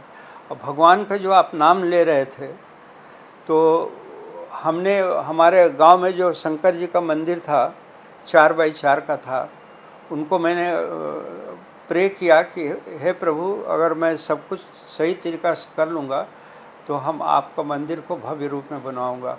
और 4-5 साल के अंदर में ऑलमोस्ट 4th फ्लोर और 7th फ्लोर पूरा ये हो गया। और 2005 में जाकर के शंकर जी का मंदिर हम वहाँ पर गांव में बनवाए। सर, वाइफ एक बहुत बड़ा रोल प्ले करती हैं एक आदमी की सक्सेस में। उसमें मैं फिर वापस आ रहा हूँ, तो पिताजी ने तो आपको हौसला दिया। जैसे मेरे पिताजी हमेशा अगेंस्ट रहे हैं, मैं जब बिज़नेस में है, कि नौकरी से अच्छा कुछ नहीं है, तू बिज़नेस में क्यों जा रहा है। अभी भी इतने खुश नहीं है मेरे इस डिसीजन से, क्योंकि अब जब मैं स्ट्रेस में रहता हूँ या मुझे वो परेशान देखते हैं, तो उन्हें लगता है तेरी नौकरी बहुत अच्छी थी। और सर, परेशानी होती है, आपने तो कितनी सारी परेशानी देखी। मैंने तो अभी लगता है मुझे आपकी परेशानियों का 1% भी फेस नहीं किया होगा। सर, वाइफ का क्या रोल रहा, मतलब इन द सेंस कि जब वो पैसे आए तो वाइफ ने कभी नहीं बोला जी इसे बचा लो, बच्चों के रख लो, देखो वो प्रताप जो है 6 महीने का है, वो उसकी पढ़ाई करवानी है, प्रकाश की पढ़ाई करानी है, ऐसा कुछ कभी नहीं बोला मैम ने? या बस बोला कि जो कर रहे हो करो? देखिए, आपने बिल्कुल सही आंसर हुए। हमारी वाइफ जो है हर बुरी परिस्थिति में मेरे साथ खड़ी रही है। STD PCO बूथ में 12 बजे के बाद कोई एम्प्लॉई नहीं ठहरता था, और 12 बजे के बाद आधा रेट हो जाता था। रात 12 बजे के बाद? हाँ, रात को 12 बजे के बाद आधा रेट हो जाता था। ज़्यादा लोग आते थे उस टाइम कॉल करने? उससे ज़्यादा लोग। और 3 बजे के बाद 1/4 हो जाता था। तो कभी कभी 4 बजे तक मेरी वाइफ सैंडपाड़ा में STD PCO बूथ पर बैठती थी रात को, और उसकी सेफ्टी के लिए मैं बैठता था। बाहर से ताला बंद करके दोनों बच्चों को अंदर छोड़ के हम लोग आते थे। तो ये जो चीज़ है वाइफ का, जहाँ तक आप बता रहे हैं, वो केवल जब 4th फ्लोर और 7th फ्लोर तक जब हो गया, तो उन्होंने एक बार ही खाली बोला था कि ये इतना बड़ा बिल्डिंग में इतना एरिया हो गया, अब रहने दीजिए जितना चल रहा है। लेकिन मैंने ये चीज़ को अनुभव किया था कि ये रियल इस्टेट जो है, जब मैं 75 में जब हम कप परेड में आए थे, तो उस समय वहाँ का रेट जो है 30,000 था। और 84 में शिपिंग कॉर्पोरेशन के ऑफिस में जब गए तो पता करने गए तो पता चला कि वहाँ का रेट जो है वो 80,000 रुपये स्क्वायर फुट हो गया। मैंने 10 साल में ऑलमोस्ट 3 गुना के आसपास बढ़ गया है। तो हमें ये चीज़ का आइडिया था कि रियल इस्टेट में ये प्रॉपर्टी इन्वेस्टमेंट सबसे बेस्ट है। और उस समय इसको घोस्ट सिटी कहलाता था। रायगढ़ ऑब्जर्वर ने न्यूज़पेपर में अपने निकाला था कि when CBD Belapur was sinking, BP marine reacted as a balance force to develop the. Sir, ये तो मुझे लगता है ऐसा कि आपके आज कल मैंने इंस्टाग्राम पे स्टोरी डाली प्रताप जी, मैंने लिखा कि मैं बेलापुर में जा रहा हूँ, तो अगर कोई मेरी तरफ देख रहा है, मुझे लग रहा है कि ये झाजी होगा, और मुझे लग रहा है मुझे जानता है। तो आज जितने भी यहाँ पर सारे ऑफिसेज अब यहाँ पर आ गए, मैं इतने सारे लोगों से मिल रहा हूँ, पोस्ट सी कोर्सेज में बहुत सारे कॉलेजेस यहाँ खुल गए। भैया मैं 3 दिन से लगातार BP मरीन क्यों यहाँ बेलापुर क्यों आ रहा हूँ, क्योंकि सारे पोस्ट सी कोर्सेज के सेंटर्स यहाँ पर हैं, और मुझे STW कोर्स सेंटर के बारे में लोगों से जानना है। तो सर, अब यहाँ पर सी फेयर्स यहाँ पर है, सीमेंस हॉस्टल यहाँ पर है, यहाँ पे तरह कंपनीज खुल गई हैं, कॉलेजेस खुल गए हैं, मरीन सर्विसेज के ऑफिस खुल गए हैं, and I guess it is only because of you. आप आए, उसके बाद बाहर आए। तो अगर बेलापुर के रियल एस्टेट के प्राइसेस बढ़े उसके पीछे आप, तो आपकी स्टोरी से मुझे, सॉरी सर, मुझे याद आता है वो जो मैकडोनल्ड्स वाले हैं, तो मैकडी का लोग कहते हैं उनका बिजनेस इज नॉट बर्गर, उनका बिजनेस इज रियल एस्टेट। वो सबसे बढ़िया जगह पे लेते हैं और वहाँ पर रियल एस्टेट के रेट रखे लेके जाते हैं। तो मुझे लगता है कि your business is not post C courses और pre C courses, your business is real estate. अभी जो आपका कॉलेज बना है, मुझे लगता है आप ही मुझे बता रहे थे शायद कि जो 15 एकड़ के अंदर है, that is very near to the international airport, है मैं right sir? Very near. So मुझे लगता है कि the amount that you would have earned from this courses, उससे 100 टाइम्स 1000 टाइम्स ज़्यादा तो प्रॉपर्टी का वैल्यूएशन बढ़ गया है। वेल देखिए क्या है कि विजन जो होता है, जिसे मैंने आपको बताया सिक्स सेंस विजन, विजन के साथ साथ में आदमी का डिसीजन भी बहुत इम्पोर्टेंट चीज़ होता है। गीता में ये लिखा हुआ है कि हर चीज़ के आने और जाने का उचित समय होता है।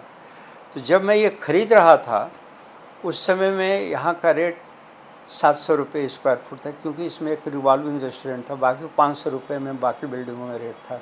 यहाँ का 700 इसलिए था कि यहाँ पर रिवॉल्विंग रेस्टोरेंट बना हुआ था, चालू नहीं था लेकिन बना हुआ था। ये सोच के लोग यहाँ पर 700 रुपये में खरीदे थे। तो लोग जब ये घोष सिटी डिक्लेयर हुआ, नहीं डेवलप हो रहा था, और ये सामने में सकाल प्रेस है, तो शरद पवार ने अपनी सकाल प्रेस में उन्होंने लिखा था, मिस्टर शरद पवार ने, कि ये एक दिन इसको सिंगापुर संघाई बनाएंगे। तो मेरे दिमाग में भी ये बात आई कि ये यहाँ पर जो रेलवे स्टेशन है, ये एशिया का बिगेस्ट रेलवे स्टेशन है, ओवरक्राफ्ट टर्मिनल है, इतना सुंदर सुंदर बिल्डिंगें हैं, ये एक दिन सिंगापुर संघाई होगा। तो हम तो वर्ल्ड वाइज घूमे हुए थे, सिंगापुर संघाई कैसा दिखता है, कैसा वहाँ का सेटअप है, क्या है, उस तरह का सेटअप मैंने अपनी बीपी मेरिन में बिल्कुल एग्जैक्टिव ऐसे ही किया है। आप इसकी जो देखेंगे तो क्या होता है कि प्रोवर्ब्स, डायलॉग्स, ये सारी चीज़ें जो है केवल इस कान से सुनो इस कान से निकाल दो तो नहीं होता है, उसको दिमाग में भी डालना होता है और करने के लिए संघर्ष भी करना। आज मतलब देखिए कि सब बिल्डिंगें खंडहर बन गई है। इस बिल्डिंग में हमने चारों तरफ से एसीपी सीट लगवा दिया, तो दीवारें सब ठीक हैं, अच्छा है, दिखता है, सबसे सुंदर बिल्डिंग दिखती है। गेट पर हम जापान गए थे तो वहाँ पर फाउंटेन देखा, तो उस तरह का फाउंटेन हमने यहाँ पर ये कर दिया। अमेरिका गए थे व्हाइट हाउस में, वहाँ पर जो सुंदर चीज़ें देखी, मतलब शौकीन भी हैं। हाँ, तो हमें वर्ल्ड में जो बेस्ट चीज़ें दिखने को मिलती है, I want it should be in the BP marine academy. सबसे ज़्यादा शौक आपको गाड़ियों का शौक है, घरों का शौक, घर का शौक है कि बड़े बड़े मेरे बंगले, आपको किस चीज़ का शौक है? हमें न घर का शौक है, न बड़ी बड़ी गाड़ियों का शौक है। खाने का? हमें खाने का भी शौक नहीं है। हमने बचपन में नमक रोटी भी खाया है जी, माड़ भात खाया है। माड़ भात समझते हैं आप? जी जी जी, चावल का पानी जिसे पानी, उसी में पहले जैसे एक चावल होता है जिसके अंदर में माड़ मतलब लाशा जैसे गम जैसे निकलता था, वो सब। तो हमें खाने का कोई शौक नहीं है, गाड़ियों का कोई शौक नहीं है, कपड़ों का शौक नहीं है।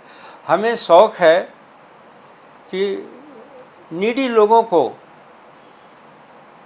उनकी इच्छा पूरी करें, गरीब लोगों को हम उद्धार करें, ऐसी चीज़ें हम करें जिससे कि लोगों की हंसी बढ़े। तो वो चीज़ में हमारा उद्देश्य रहता है और यही रीज़न है कि हमने आज तक लास्ट 30 इयर्स में more than 50 crore rupees scholarship दिया है नीडी बच्चों को। सर मैं ये डीजी का सर्कुलर पढ़ रहा था और मेरा अगला क्वेश्चन यही होने वाला था कि कहा जाता है कि एक हाथ, मतलब जितना आप दोगे उससे ज़्यादा आपको मिलेगा। आपके पिताजी के 3 रूल्स थे, मैं चाहता हूँ कि आप सबको बताएं प्लीज़। हाँ, हमारे पिताजी ने बचपन में हमें 3 चीज़ें सिखाई थी। वो 3 चीज़ें जो है वो रियल इवन धार्मिक पुस्तकों में भी लिखा हुआ है।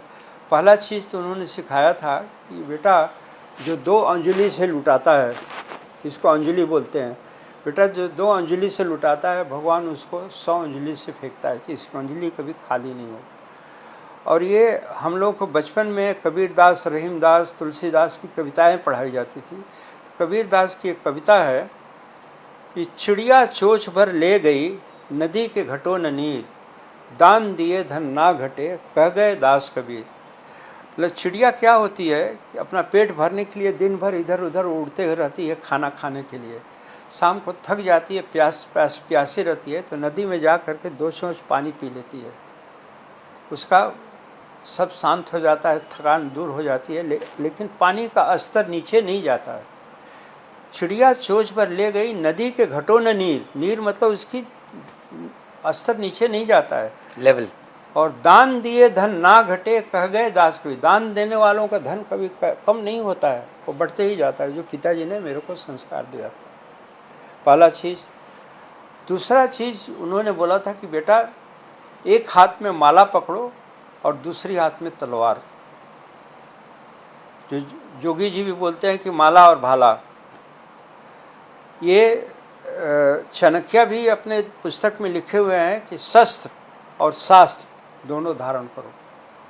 शस्त्र मतलब ज्ञान, शास्त्र मतलब ज्ञान और शस्त्र मतलब शास्त्र, और शास्त्र का मतलब वो माला भाला। तो ये चीज़ बोले, और वो दिखाने के लिए मत धारण करो।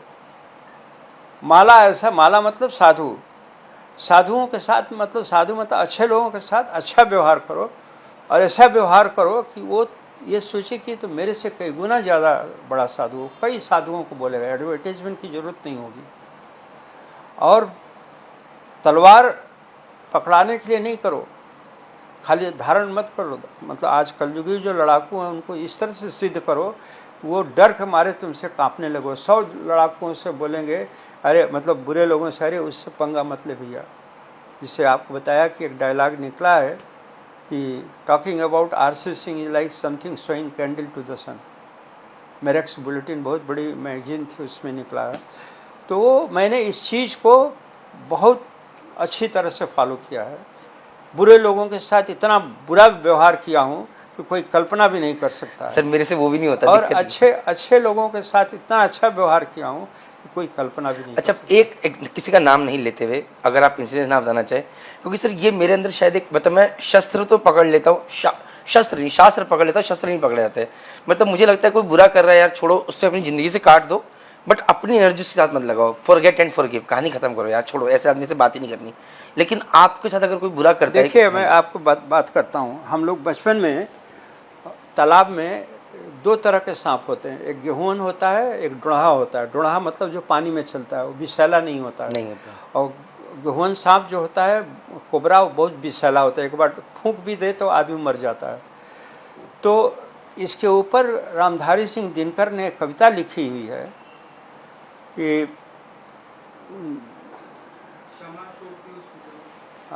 क्षमा शोभती उस भुजंग को जिसके अंदर गरल हो, उसका क्या जो दंतहीन हो, विषहीन हो, विनीत सरल हो।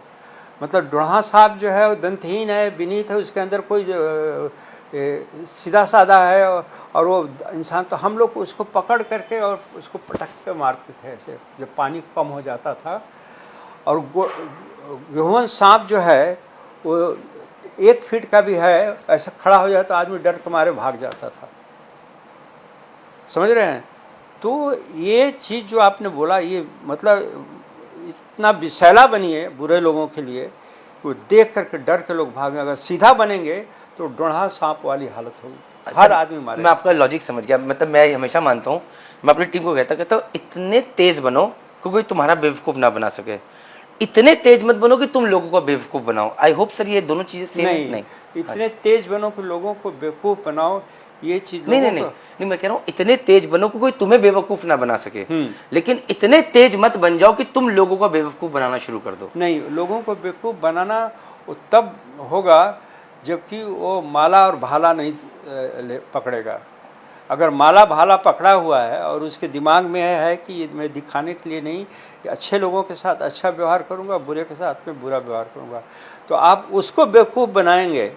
तो कहावत है ना, साम दाम दंड भेद, ये चारों चीज़ में अगर महारत हासिल कर ले, साम दाम दंड और भेद, अगर ये चारों चीज़ों में महारत हासिल कर ले तो सारा संसार आपकी मुट्ठी में रहेगा।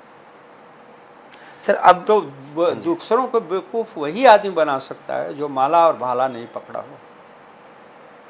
मैं समझ गया। सर अब ये बताइए मुझे, आज आपके पास कॉलेज है, आज आपके पास एक कोर्स का, पोस्टी कोर्सेज का सबसे बड़ा सलाह, आपने अपना ही नहीं आसपास के एरिया को पूरा का पूरा डेवलप कर दिया कि पूरे बेलापुर में आज इतने सारे सेंटर्स खुले हुए चीज़ें हैं।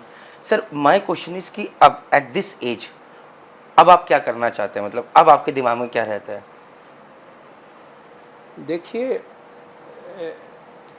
हर चीज़ का जो अंत होता है, कोई चीज़ का जो अंत होता है, उसी तरह से अगर कोई डॉन बना है, कितना भी पैसा कमा ले, अरबों खरबों संपत्ति कमा ले, उसकी मृत्यु जो है वो हमेशा रिवॉल्वर गोली से ही होने वाली है, माला या तलवार से या चाकू से ही है। तो जो आदमी जो चीज़ को फॉलो करता है उसका अंत उसी तरह से होता है, चाहे वो किसी भी परिस्थिति में हो। अगर आदमी साधु है तो उसकी मृत्यु कोई मंदिर में पूजा पाठ करते हुए ही उसकी अंत होगा। आप समझ रहे हैं ना जी। तो मेरा जो उद्देश्य है, जो मैं गरीब बच्चों को पढ़ाया हूँ और हमारे रूम के सामने आ करके 2-2 घंटे खड़े रहते हैं कैप्टन बनने के बाद भी, जिनकी सैलरी 25-30 लाख रुपए है, और 2-2 घंटे हमारा ब्लेसिंग लेने के लिए खड़े रहते हैं। तो जब वो आते हैं और पाँव छूते हैं, बोलते हैं सर मैं 2003 का जीपी रेटिंग किया हूँ, आपने मेरे को 90% कंसेशन दिया था, मेरे पिताजी हैंडीकैप थे, वो पाँव नहीं था और भंगार बिक्री करते थे। तो याद आता है अच्छा वो केस है, मतलब ये चीज़। तो मेरे को ये फील होता है कि this is real my earning. मेरे को ये धन दौलत संपत्ति से कोई अहंकार, कोई ये चीज़ नहीं है। हमें अहंकार है कि दुनिया के किसी भी कोना में मैं खड़ा हो जाऊँ, वहाँ पर हमारे एक्स स्टूडेंट मिल जाते। कहीं पर भी अगर सड़क चलते हुए कोई चौराहा पर अगर गाड़ी खड़ी है तो बाजू में शीशे नीचे करके वो सर सर सर करके ऐसे करता है। हमारे साथ एक मिस्टर कुलकर्णी जो है हॉस्पिटलिटी मैनेजमेंट के, हम लोग सिटी ऑफ ग्लासगो जा रहे थे, तो सिंगापुर में हम लोग जब सिंगापुर से फ़्लाइट चेंज करना था, आ रहे थे, तो 15-20 बच्चे लाइन में जो खड़े थे फ़्लाइट में जाने के लिए, जो सिंगापुर से इंडिया जो फ़्लाइट आ रही थी, उसमें से 15-20 बच्चे दौड़ करके आ करके मेरा पाँव छू रहे हैं। सर मैं फलाना जहाज़ से साइन अप किया हूँ सर, ये बोल बोल करके। मतलब ये नहीं कि हम पीछे हट जाएंगे। मतलब he got shock. Mister Kulkarni यहाँ के HOD थे, बोले कि सर संसार में इस तरह का मैंने कहीं आज तक अपनी आंखों से नहीं देखा है। अब आप आगे अपनी लेगेसी जो है इसको कैसे लेके जाए, मतलब क्या घर पे कभी ऐसा चर्चा होती है बच्चों के साथ बैठ के कि यार मैं ऐसा चाहता हूँ, या ये मेरा विजन है, मैंने ये चीज़ें कर दी हैं, या जैसे अब एक बेटे आपके कॉलेज संभालते हैं, एक बेटे आपके पोस्टी कोर्सेज संभालते हैं, उन प्रताप जी से इसलिए मुलाकात है और वो भी बिल्कुल फॉर फ्रंट पे कि नहीं पापा की जर्नी मैं कवर करनी आपको है। एक यूनिवर्सल लॉ बता दूं कि जब एक गाना है कि नौकरी का था सहारा और ये सब चीज़ था, लेकिन सुकून बहुत था। पूरा मेरे को गाने, आज सब कुछ है, पक्का मकान, कच्चा मकान छोड़ के पक्का मकान हुआ, सब कुछ हुआ, लेकिन सुकून नहीं है। तो आप जितना पैसा ऊपर कमाते जाते हैं, समझ रहे हैं, उतना आपके ऊपर, जैसे मैंने बताया कि वो 30 लाख का जो न्यूज़ निकला था, तो इनकम टैक्स कमिश्नर के टेबल पर पहुंच गया और वो बोलता है कि तुम 30 लाख रुपया मार्केट में फेंक दिया, हमारे लिए क्या करते हो। सोचिए, तो आपके पास जितनी चमक दिखाई देगी उतना आपके ऊपर अटैक होगा, मेंटली आप उतना चीज़ रहेंगे। ये केवल बाहरी लोगों का नहीं, इवन अंदरूनी लोगों का भी। अब हमने जितने मंदिरें बनाई हैं, हमारे भाई तो है नहीं, लोग भतीजे जो है, उसमें से कोई 25 लाख रुपया निकाल लिया, कोई 10 लाख निकाल लिया, कोई। तो अच्छा काम करने के लिए दुनिया का सबसे डिफ़िकल्ट टास्क है। बेटों को क्या सलाह देते हैं आप, या क्या देना, जैसे मेरे पापा से तो मुझे बहुत सारी सलाहें मिलती हैं और कुछ मैं अग्री करता हूँ, कुछ जगह पे हमारा डिसएग्रीमेंट होता है। आप क्या कहते हैं, समझाते हैं? देखिए, आपने बोला था ना पिताजी ने 3 चीज़ें सिखाई थी, 2 चीज़ें तो बताया आपको। एक तो जितना दोगे अंजलि उतना से मिलेगा। देना, एक हाथ में माला, दूसरी हाथ में भाला। तलवार। तीसरा था कि बेटा पैसा कमाने से ज़्यादा, पैसा कमाना आसान चीज़ है, पैसे कमाने से ज़्यादा, कई गुना ज़्यादा वारिस पैदा करना डिफ़िकल्ट है। तो अब आप इन वारिसों की ट्रेनिंग कैसे कर रहे हैं? आई एम कमिंग बैक, जी, जी, जी। I am coming back. देखिए, आज के युग में हमारे यहाँ जो पेरेंट्स आते हैं, पेरेंट्स जो आते हैं, तो माँ आगे आगे चलती है, बीच में बच्चा रहता है स्टूडेंट, और पीछे से बाप ट्रॉली लेकर के चलता है। तो ये संस्कार देना नहीं हुआ। तो कहते हैं कि पहला गुरु माँ होती है। तो गुरु ही सही नहीं है तो बेटे को संस्कार कहाँ से मिलेगा? आने के बाद माँ जो है क्वेश्चन पूछती कि मैं अपने लड़के का जहाँ रहेगा वो रूम देख सकती हूँ, वो जहाँ खाना खाएगा वो खाना देख सकती हूँ, खा सकती हूँ, कैसा खाना मिलेगा, यही 2-3 चीज़ें पूछती हैं। तो हमने ये सब चीज़ें ये की हुई है, और हमने जितना हो सका बच्चों को संस्कार दिया है। जिसे ये ये यहाँ से घर गए थे खाना खाने के लिए, यहाँ पर कोर्स कर रहे थे, मैं उन्हीं से पूछूंगा प्रधान जी। ये बात इनको बाहर क्लासरूम के बाहर में इनको नील डाउन करा करके पूरा 1 घंटे तक, ताकि बच्चों को भी ये चीज़ मिले। तो आपकी मैम से आई एम कमिंग बैक, लेकिन ये 100% नहीं फॉलो किया हूँ।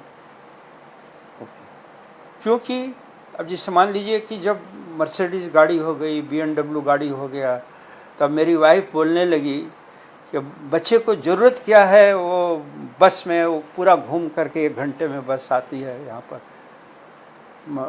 मर्सिडीज़ गाड़ी भिजवा दो ड्राइवर को लेकर के 5 मिनट में आ जाएगा। वासी में कौन सा स्कूल है? Sacred heart. अब मान लीजिए कि जब मर्सिडीज़ गाड़ी जा रही है और उसमें स्टूडेंट 8 क्लास का या 5 क्लास का स्टूडेंट आ रहा है, तो कितनी लड़कियां देखेंगी, कितने लड़के देखेंगे, अब सब उसके फैन हो जाएंगे। समझ रहे हैं? हाँ जी। ये गलतियां हैं, बाप की गलतियां जो मैं आपको उदाहरण के रूप में दिया हुआ। तो ये चीज़ 100% में नहीं फॉलो किया, जो कि ये पॉसिबल भी नहीं है, ये पॉसिबल भी नहीं है। सर एक last question and I and the podcast with you. फिर मैं प्रताप जी को बुलाऊंगा कि एज अ फादर क्या क्या चीज़ें टर्न रही हैं, क्योंकि जो लोग नहीं जानते, सर ने अपने बच्चों को जहाज पे भेजा है, बोला है भैया जाके चीफर बन के आओ, कप्तान बन के आओ, वहाँ रगड़म पट्टी रही है। सर मैम के साथ आपके डिसएग्रीमेंट्स अगर कभी होते हैं तो किस बात पे होते हैं? जैसे मेरे तो बहुत होते हैं मेरी वाइफ के साथ, ये बड़ा, या आपके नहीं होते हैं या कैसा? देखिए, मैं आपको एक चीज़ बता देता हूँ। वो जो गाना है ना, वो जो एक पिक्चर का गाना है कि सुकून जो है वो सब यहाँ से मिलता है जी, संतोष से मिलता है। ये संपत्ति एक ऐसी चीज़ है कि जैसे जैसे बढ़ती जाती है, वो इंसान जो है ना, वो उसके अंदर में डूबते जाता है, तरह तरह की उसकी चीज़ें होती जाती है। जैसे मान लीजिए कि अगर कोई लेडीज़ है, उसके पास अगर 1 लाख रुपया है, तो 1 लाख रुपये का उसकी थॉट रहेगी, वो पूजा पाठ। अगर उसको 1 करोड़ हो गया तो वो उसके अंदर ऑटोमेटिकली धीरे धीरे चीज़ ये होते जाता है। तो सबसे बड़ी चीज़ जो होती है संस्कार, और संस्कार जो है, मैं नहीं बोलता हूँ, बायोलॉजिकल टर्म में जो होती है संस्कार जो होता है, जैसे एक बम्बू है, उसके काइन जिसको बोलते हैं ब्रांच, उसको काट दीजिए और उसको किधर भी बेंड करिए तो बेंड हो जाएगा, लेकिन अगर वो सूख जाएगा, उसको बेंड करेंगे तो टूट जाएगा। तो 5 साल के नीचे अगर जो बच्चे हैं उनको जो संस्कार दिया जाता है, उसी की ब्रांच शाखाएँ जो है वो आगे बढ़ती है और वो जाती हैं। 5 साल के बाद देते जाएंगे संस्कार, इधर से सुनेगा, इधर से निकाल देगा। तो चाहे बीवी हो, बच्चा हो, ये हो, बड़े होने के बाद जैसे जैसे जैसे जैसे संपत्ति आती है वैसे वैसे वैसे वैसे चीज़ें इंसान की, जो आदमी कमाया हुआ है, जो संघर्ष किया हुआ है, जो चीज़ को जानता है, माड़ भात खा करके, नमक रोटी खा करके अपनी ज़िंदगी को कुछ पार्ट गुजार रहा है, उसके लिए कोई बड़ी बात नहीं है। वो चीज़ जानता है कि ये पैसे की वैल्यू क्या है उसकी। आज जो है फॉर एग्जांपल मैं आपको बता रहा हूँ, कॉलेज में हम लोगों का कंपटीशन हुआ था, हम और एक और निरंजन दास उड़ीसा का था, 25-25 रोटी खा गए। कंपटीशन में कौन ज़्यादा रोटी खाता है, आटा ख़त्म हो गया जो वहाँ पर हॉस्टल में बना रहा है। तो बच्चों ने जो जिसको बोलते हैं ना, वो क्या जो ये लगाते हैं कि ये प्लेयर जीतेगा तो हम करेंगे, वो सट्टा उस तरह का गेम हुआ था कॉलेज में। तो गाना गा करके हम लोग उठे कि न तुम हारे न हम हारे, तुम्हारी भी जय जय हमारी भी जय जय। तो एक 25 रोटी खाते थे एक ज़माना में, और वो जो खुशी था, आज शाम को आधा रोटी खाते क्योंकि शुगर है, थोड़ी दाल लेते हैं, थोड़ी ये चीज़ करते हैं। तो सबसे बड़ा चीज़ होता है सुकून होता है, जो गाने में मैं रोज़ सुनता हूँ उसको। तो सुकून तभी मिलता है जबकि बेटे अच्छे हो, बीवी अच्छी हो, बहू अच्छी हो, सब चीज़ें अच्छी हों।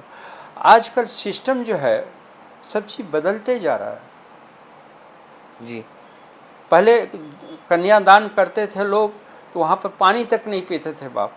आज तो तरह तरह के ब्रेन वॉश करते हैं लड़कियों का, वहाँ पर जा कर के सब चीज़ लूट लेने की चीज़ सोचते हैं जी। तो सिस्टम धीरे धीरे धीरे धीरे धीरे धीरे बदलते जा रहा है। और कहते हैं ना कि संसार को 4 युग में बांटा गया है। कलयुग का एंड जो होता है लास्ट होता है, उसके बाद फिर सतयुग से चीज़ें चालू होती हैं। तो इस तरह से व्हाट आई मीन टू से कि पैसा कमाना बहुत बड़ी चीज़ नहीं है। जिसके पास नहीं है सर उससे पूछिए, हम बैठे हैं, बहुत सारे लोग नहीं, बैठे हैं। उससे अब आप उस जगह पैसे की वैल्यू खाली बताएगा। हाँ जी। लेकिन वो जितना सुकून में है, कल का क्या प्रॉब्लम है आई नो, परसों की मेरी प्रॉब्लम क्या आई नो, लेकिन उसको कल की कोई प्रॉब्लम नहीं है सर। सुकून जो है ना, उसको सुकून जो है बहुत है। सर आप जिस जगह बैठे हैं, हम सारे पीछे बैठे हैं यहाँ पे, हम आपकी तरह बनना चाहते हैं। आप कहते हैं मुझे सुकून चाहिए। सर ये मोह माया है सर, ये ऐसी चलेगी। बट मैं फिर भी मानता हूँ यहाँ पर हम जितने लोग बैठे हैं sir, money is important. I know सुकून से अच्छा कुछ नहीं, संतोष सर। बट सर आज की दुनिया में पैसा बहुत इंपॉर्टेंट चीज़ है, जो कि आपने बहुत अच्छे लेवल पे बनाया है, नाम बनाया है, लोगों को अच्छा किया है। हाँ, अब जहाँ तक सुकून की बात है सर, मुझे लगता है तो बनारस के घाट पे जाके ही मिलेगा सर। आजकल का ज़माना बड़ा, देखिए कोई भी चीज़ पाने के लिए हर पिक्चर में बोलिए या हर बुक में लिखिए, हर जगह लिखा हुआ है। एक पिक्चर है, उसका नाम लक्ष्य है, लक्ष्य पिक्चर। उस पिक्चर का गाना है वो हीरो लक्ष्य पिक्चर का क्या नाम है वो, ऋतिक रोशन। हाँ, ऋतिक रोशन। बहुत डरपोक लड़का था पहले, अभी आर्मी का ये हो जाता है और पहाड़ी पर चढ़ करके उसको जाना होता है लास्ट पर, मतलब उसको। तो उस लक्ष्य में गाना है कि लक्ष्य को हर हाल में पाना है। इमेजिन करिए जो बोल रहा हूँ, चाहे बरसे अंबर से आग, चाहे लिपटे पैरों से लाग, लक्ष्य को हर हाल में पाना। मान लीजिए यहाँ से 50 मीटर की दूरी पर कोहिनूर हीरा रख दिया जाए और ऊपर से अंगारा बरस रहा है, आपके इधर में 2 अंगारा घुस जाएगा तो आप वहाँ रुक पाएंगे? इतना जलने लगेगा, दौड़ने लगेंगे इधर उधर। और नीचे में दौड़ने के लिए जगह भी नहीं है, लाशा बिछी है। लाग मतलब लाशा, वो गम जो उधर ये डालते हैं ना, चारकोल जो सड़क पर, तो आप उठा के दौड़ना चाहोगे तो नहीं करो, वहाँ पर पाँव फंसा हुआ है। लेकिन उस हाल में भी लक्ष्य को हर हाल में पाना है। फिर भी आपको भागना नहीं है, दौड़कर इधर नहीं हो, और अंगारा को सहते रहो, उसके अंदर जलते रहो और जा कर के लक्ष्य को पाओ, तभी लक्ष्य मिलती है। ये एक के साथ नहीं होता है, सभी के साथ होता है। अंगारा बरसता है, लक्ष्य होता है। मंजिल पाने के लिए वो बहुत संघर्ष करना पड़ता है। Guys I guess this was an inspirational talk with sir, और बहुत कुछ सीखने को मिला है। चलिए, सर को अभी सुकून के लक्ष्य की प्राप्ति करनी है और हमें पैसे के लक्ष्य की प्राप्ति करनी है। भाई जरूरी है, मानते हो कि नहीं मानते हो? जरूरी है, बहुत जरूरी है। हाँ जी सर। सुकून जो है, सुकून मेरे को, जैसे आपको बताया कि जब मेरे को ये लगता है कि एक भंगार बिक्री करने वाला का लड़का कैप्टन बन गया, 30 लाख रुपया महीना पा रहा है, और यहाँ कुरला में 3 फ्लोर खरीदा है, अपने पिताजी को वीडियो बना कर दिखाया था, तो वो मेरा रियल सुकून है।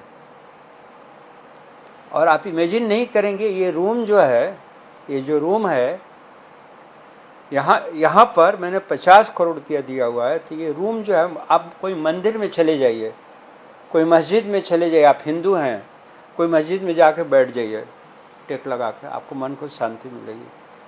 आप बहुत बहुत दुखी हैं, शंकर जी के मंदिर में जा कर के टेक लगा के बैठ जाइए, आपको नींद आ जाएगी। क्यों जानते हैं? क्योंकि वहाँ पर पॉजिटिव एनर्जी का वास है। तो अगर जहाँ पर पॉजिटिव एनर्जी का वास है, वहाँ पर ऑटोमेटिकली भगवान प्रकट होते हैं। तो ये जो मेरा रूम है, इसमें मेरे माँ बाप को वहाँ पर फोटो है। तो कोई भी मांगने आता है याचक के रूप में, तो कभी ना मैं नहीं करता, क्योंकि बचपन में ही इन्होंने मेरा नाम दानवीर कर्ण रख दिया था। और उस चीज़ को आज प्रूव करके इनको दिखाया हूँ कि आपका वचन सही मैं कर रहा हूँ। Sir I guess once in a life time story, and मैं बहुत अच्छा महसूस कर रहा हूँ यहाँ पर बैठ के। And I guess this is something that we all had to know and understand. And sir last में कुछ आप सी फेरर्स को, लगभग कितने 10 लाख के आसपास सी फेरर्स? वही मैं मतलब प्री सी और पोस्ट दोनों मिला के 10 लाख सी फेरर ट्रेन किए हैं, तो जो वर्ल्ड रिकॉर्ड है। इनको क्या कहना चाहेंगे आप क्या मैसेज देना चाहेंगे कैमरा में देख के सर अपने बच्चों को? अपने बच्चों को हम ये कहना चाहेंगे कि जो भी बच्चे फॉरेन में पैसा कमाते हैं, उनको इनकम टैक्स फ्री है, इसलिए होता है कि वो फॉरेन करेंसी इंडिया में ला रहे हैं। तो हमारे यहाँ जो क्वालिटी है, क्वालिटी बहुत है, लेकिन बहुत सारे बच्चे ऐसे भी हैं, बहुत सारे बच्चे नहीं, 5% बच्चे ऐसे भी हैं जो कि क्वालिटी को फॉलो नहीं करते हैं। और उन 5% बच्चों के चलते 95% बच्चों का ज़िंदगी जो है बेकार ना होने पाए। तो उन 5% बच्चों को मैं ये शिक्षा देना चाहूँगा कि अगर आपको मर्चेंट नेवी अच्छा नहीं लगता है तो आप उसको छोड़ दो, लेकिन शिप पर जाने के बाद काम नहीं करेंगे, कैप्टन को धमकी देंगे या हमें उतार दो नहीं तो हम सुसाइड कर लेंगे, ये सब चीज़ें करके नहीं बर्बाद करें देश के, कंट्री को, ये सब चीज़ें। दूसरी चीज़ें हम ये बोलना चाहेंगे आप लोगों के मीडिया के थ्रू कि देखिए, जिससे मैं आपको बताया कि पैसा एक ऐसी चीज़ है जो आदमी को अहंकारिक बना देती है। तो हर यूनिवर्सिटी का एक लॉ है कि मैक्सिमम मेडिकल कॉलेज का फीस इतना होगा, मैक्सिमम इंजीनियरिंग कॉलेज का फीस इतना होगा। इसी तरह से मर्चेंट नेवी में भी, मर्चेंट नेवी कॉलेज को एक धंधा ना बनाएं, एजुकेशन का अड्डा बनाएं, स्टेज बनाएं।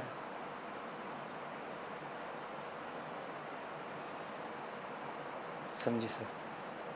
तो ये मेरा एक रिक्वेस्ट है लोगों से कि एजुकेशनल मतलब क्वालिटी जो होती है, quality is count everywhere else.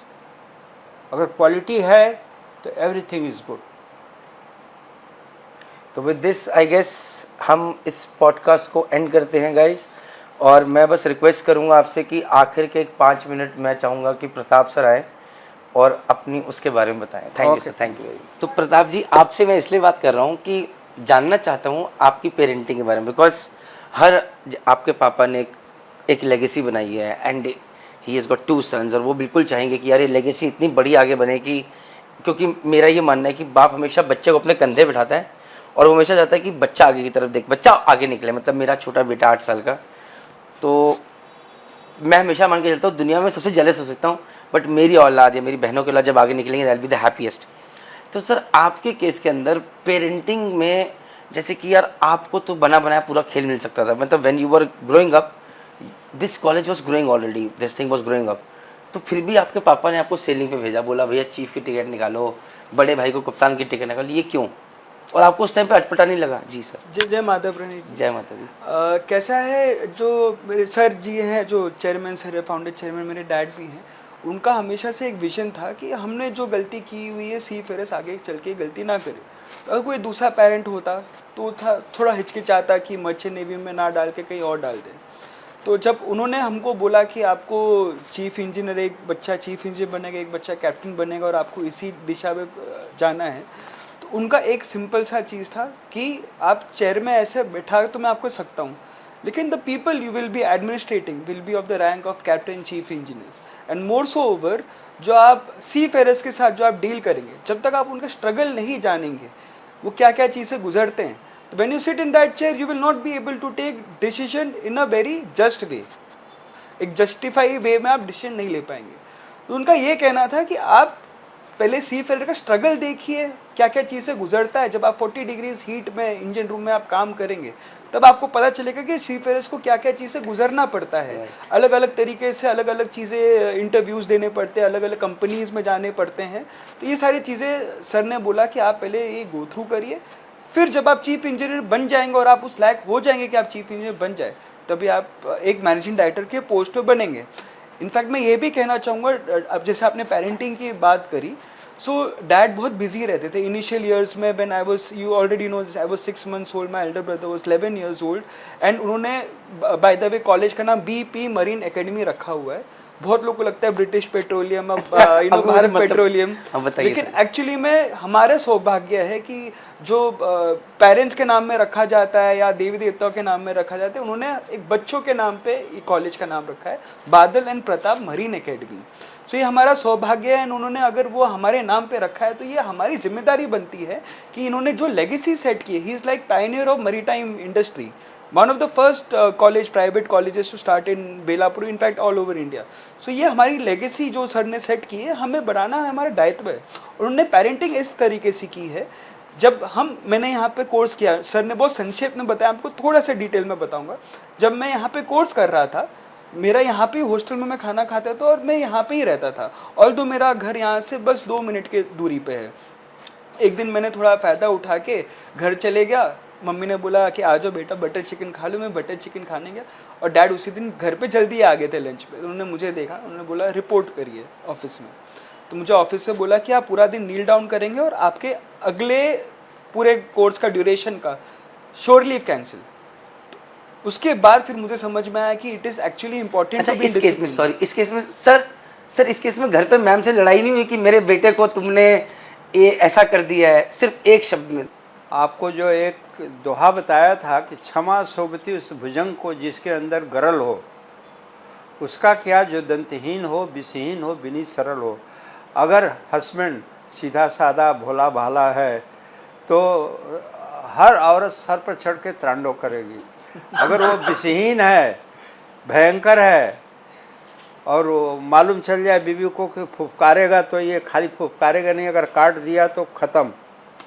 तो डर रहता है, तो डर के बिना संसार में कोई चीज़ नहीं है। तो discipline is the only 2 way. Discipline के केवल 2 रास्ते हैं, एक तो डर और दूसरा स्वीक सेंस, तीसरा कोई रास्ता नहीं है अगर जहाँ डिसिप्लिन बनाना है। Thank you sir, thank you. तो सर ये बताइए, जब आप इंजीनियरिंग कर रहे थे, आप इंजीनियरिंग बड़ा भाई डेक साइड इंजीनियरिंग में तो मुझे लगता है ज़्यादा टफ है, मुझे ऐसा लगता है पर्सनली, क्योंकि मैं इंजीनियर हूँ भाई, बायस हो सकता हूँ। तो यार जब 45 डिग्री पे काम कर रहे हो यार, घर पे सब कुछ है, इतनी जागीर है, गाड़ी है, सब कुछ है, तो यार लगता नहीं था कहाँ फंस गया हूँ यार मैं, क्या चल रहा है? या पापा का डर था इसलिए कभी वापस नहीं आए? इनिशियली तो पापा के डर था, but then when I was working on ship, मुझे ये पता था कि डैड बहुत स्ट्रगल करके आए हैं ऊपर। So I need to go through the almost, उतना स्ट्रगल तो मैंने नहीं किया है, but some struggle to know how it is, you know, to get a test कि how it is to deal, you know, working on ship. 40 degrees आप heat में काम करेंगे, उसके बाद फिर थके आ रहे जब कैबिन में आते हैं, फिर आप सो जाते हैं, बिल्कुल होश ही नहीं रहती। फिर जब मैं वापस यहाँ पे आता था, मैं पार्ट टाइम फिर यहाँ पे भी काम करता था। ऐसा बाकी लोग को लगता है कि you know nepotism and all, but then you know it is, जैसे सर ने बोला कि पैसा कमाना ईजी है, लेकिन उसको बढ़ाना और उसको मेंटेन करना, it is 100 times more difficult. So मुझे यहाँ पे आके भी पार्ट टाइम जॉब करो, फिर उसके बाद जब मैं यहाँ पे आता था डैडी को थोड़ा हेल्प करता था, उनका स्ट्रगल देख के थोड़ा मुझे भी जैसा आपका है इंटेंशन कि उनको देख के थोड़ा सीखने मिल जाए, तो मेरी खुशकिस्मती है कि मैं इनके यहाँ पे मैं पैदा हुआ, मुझे उनका स्ट्रगल देखने मिला, उनसे कुछ सीखने मिला। तो बस मेरा यही इंटेंशन था कि मैं स्ट्रगल करूँ, चीफ इंजीनियर बनूँ, and then you know what he is given to the society might be 5% of that if I give. मैं अपने आप को बहुत खुशकिस्मत मानूं। लास्ट क्वेश्चन है, आप यहाँ पर सर को सर बोलते हैं, घर पे पापा बोलते हैं या वहाँ भी सर का डेकोरम है? एक्चुअली डैड का ड्यूअल रोल है। मैं यहाँ पे डैड को डैड बोल ही नहीं पाता क्योंकि वो बॉस जैसे ही रहते हैं मेरे साथ, एकदम वैसे ही डिसिप्लिन मेंटेन करते हैं। इनफैक्ट अगर मेरे से भी कुछ गलती हो जाए मुझे भी स्टाफ के सामने वो बोल देते हैं। So for me he is a sir when he is in the premises, but at home he is like my dad. उनके साथ एक दोस्त की तरह कुछ भी बात करूँ, सारी चीज़ मेरी सुनते हैं। मैं एक और चीज़, आप जैसे पेरेंटिंग की बात बोले, डैड इनिशियली बहुत स्ट्रगल करते थे, काम करते थे, सुबह 9 बजे से लेकर रात को 8-9 बजे तक वो लोग ऑफिस में रहते थे। तो मैं स्कूल से आता था, हेल्थ बहुत इंपॉर्टेंट चीज़ जैसे आपने बोली। डैड का ये था कि आपको इंजन साइड में डालने के पहले sea is vision, engine side में डालने के पहले you need to be physically strong. जैसे आप इंजीनियर, आपको समझ में आता होगा, इंजन साइड में आप फिजिकली वीक नहीं हो सकते क्योंकि आपको पंप्स मोटर्स वो सब उठाने पड़ते हैं। तो ये मुझे बोलते थे कि आप 100 डंड बैठक और 300 हिंदू पुशअप जो बोलते सपाट जिसको बोलते वो मारेंगे, और वो बैठ के गिनते थे 1-1, 2-2, 3-3 करके, और जब तक 300 पूरा नहीं हुआ तब तो उठते नहीं थे। मेरे बेटे की लंका लगने वाली है सर इस पॉडकास्ट के बाद। वो 8 साल का है, उसको पता नहीं सब क्या होने वाला है जाके। तो वो बोलते थे कि जब तक आप फिजिकली स्ट्रांग नहीं बढ़ेंगे तब तक आप जा नहीं पाएंगे। तो वो मुझे उस टाइम बहुत बुरा लगता था कि कसाई बापू जो है ना, बापू जो है सेहत के हानिकारक है। तो लेकिन तो आगे चल के मुझे पता चला कि जब उन्होंने मुझे इस लायक बनाया कि मैं एक फिजिकली स्ट्रांग हो पाऊं, कि मैं इंजन रूम में काम कर पाऊं, तो मुझे फिर उनके विजन समझ में आया कि is a very visionary man. एक बस लास्ट क्वेश्चन है क्योंकि मेरे लिए जरूरी है। तो जब एक आदमी जीरो से हीरो बनता है तो कहीं ना कहीं एक डोमिनेटिंग पावर, मैं उनके पॉडकास्ट समझ पाया जैसे जिस तरह से उन्होंने बोला है, so maybe he has a very dominating force. तो डोमिनेटिंग फोर्स में क्या होता है, कई बार ऑटोक्रेसी आती है कि यार जो मैं बोल रहा हूँ यही होगा फाइनल, बस कहानी खत्म है। सो इस केस में जब डिसएग्रीमेंट्स होते हैं तो क्या एक डेमोक्रेटिक होता है, जैसे कि प्रकाश जी ने कुछ बोला, प्रताप जी ने कुछ बोला, मतलब बादल भाई ने कुछ बोला, आपने कुछ बोला, मैम ने कुछ बोला, या what I am saying is correct, या तरीके से निकलती हैं चीज़ें? सर का क्या है, सर ने बहुत अर्थ से फर्स्ट तक आए, उनको एक एक चीज़ें पता है। सो ऑब्वियसली हम जब हम एक एकेडमिक डिसीजन लेते हैं, देयर इज अ बोर्ड जिसमें मैं हूँ, बादल सर हैं, डैड है, मेरी मम्मी है, हम लोग एक बैठ के डिसाइड करते हैं, बट लास्ट कॉल फिर सर का होता है। It is under our authority to give him suggestions, but then what he is the boss ultimately, and what boss says is always right. So ultimately जो decision वो लेते हैं वो होता है, but he is always open to suggestions. वो सुनते हैं, assess करते हैं, तो जो भी important academic decisions है वो लेते हैं। वो जो day to day administration है वो मैं and बादल सर आपस में मिलके लेते हैं। और घर पे डिसीजन कौन लेता है फाइनल? वहाँ पर घर पे तो होम मिनिस्टर ही रहते हैं, तो वो तो रहते हैं। Okay, with this guys I guess see ये पॉडकास्ट मेरे लिए तो बहुत जरूरी था। अब मेरे बेटे वेदांत के भी दंड बैठक शुरू होने वाले हैं आपसे मिलने के बाद, एंड आई होप ये इस पॉडकास्ट के थ्रू अगर आप देखना चाहेंगे तो मैंने एक और किया था संजीव वकील सर के साथ, जो कि HIMT के ओनर है, उनके भी दोनों बेटे अब इसमें लगे पड़े हैं। So guys to be very honest, और भी मैं लोगों के साथ करूंगा, जस्ट आप अपने हीरोज खुद फिगर आउट कीजिए, आइडेंटिफाई कीजिए, बट इस चीज़ में एक जगह जिद्दी लगे रहिए कि मतलब सर की जर्नी में मतलब यार 80% डिसेबिलिटी हेल्थ में नहीं है अभी, और आप यार जिद्दी बने हुए कहाँ से कहाँ पहुँच जाते हैं, मतलब ऊपर वाले का हाथ चाहिए बट साथ में जिद बहुत चाहिए। विद दिस गाइस तुम लोग भी यार अब लगो साथ में, मैं भी लगता हूँ। जय हिंद, जय भारत, जय माता। Thank you sir, thank you once again.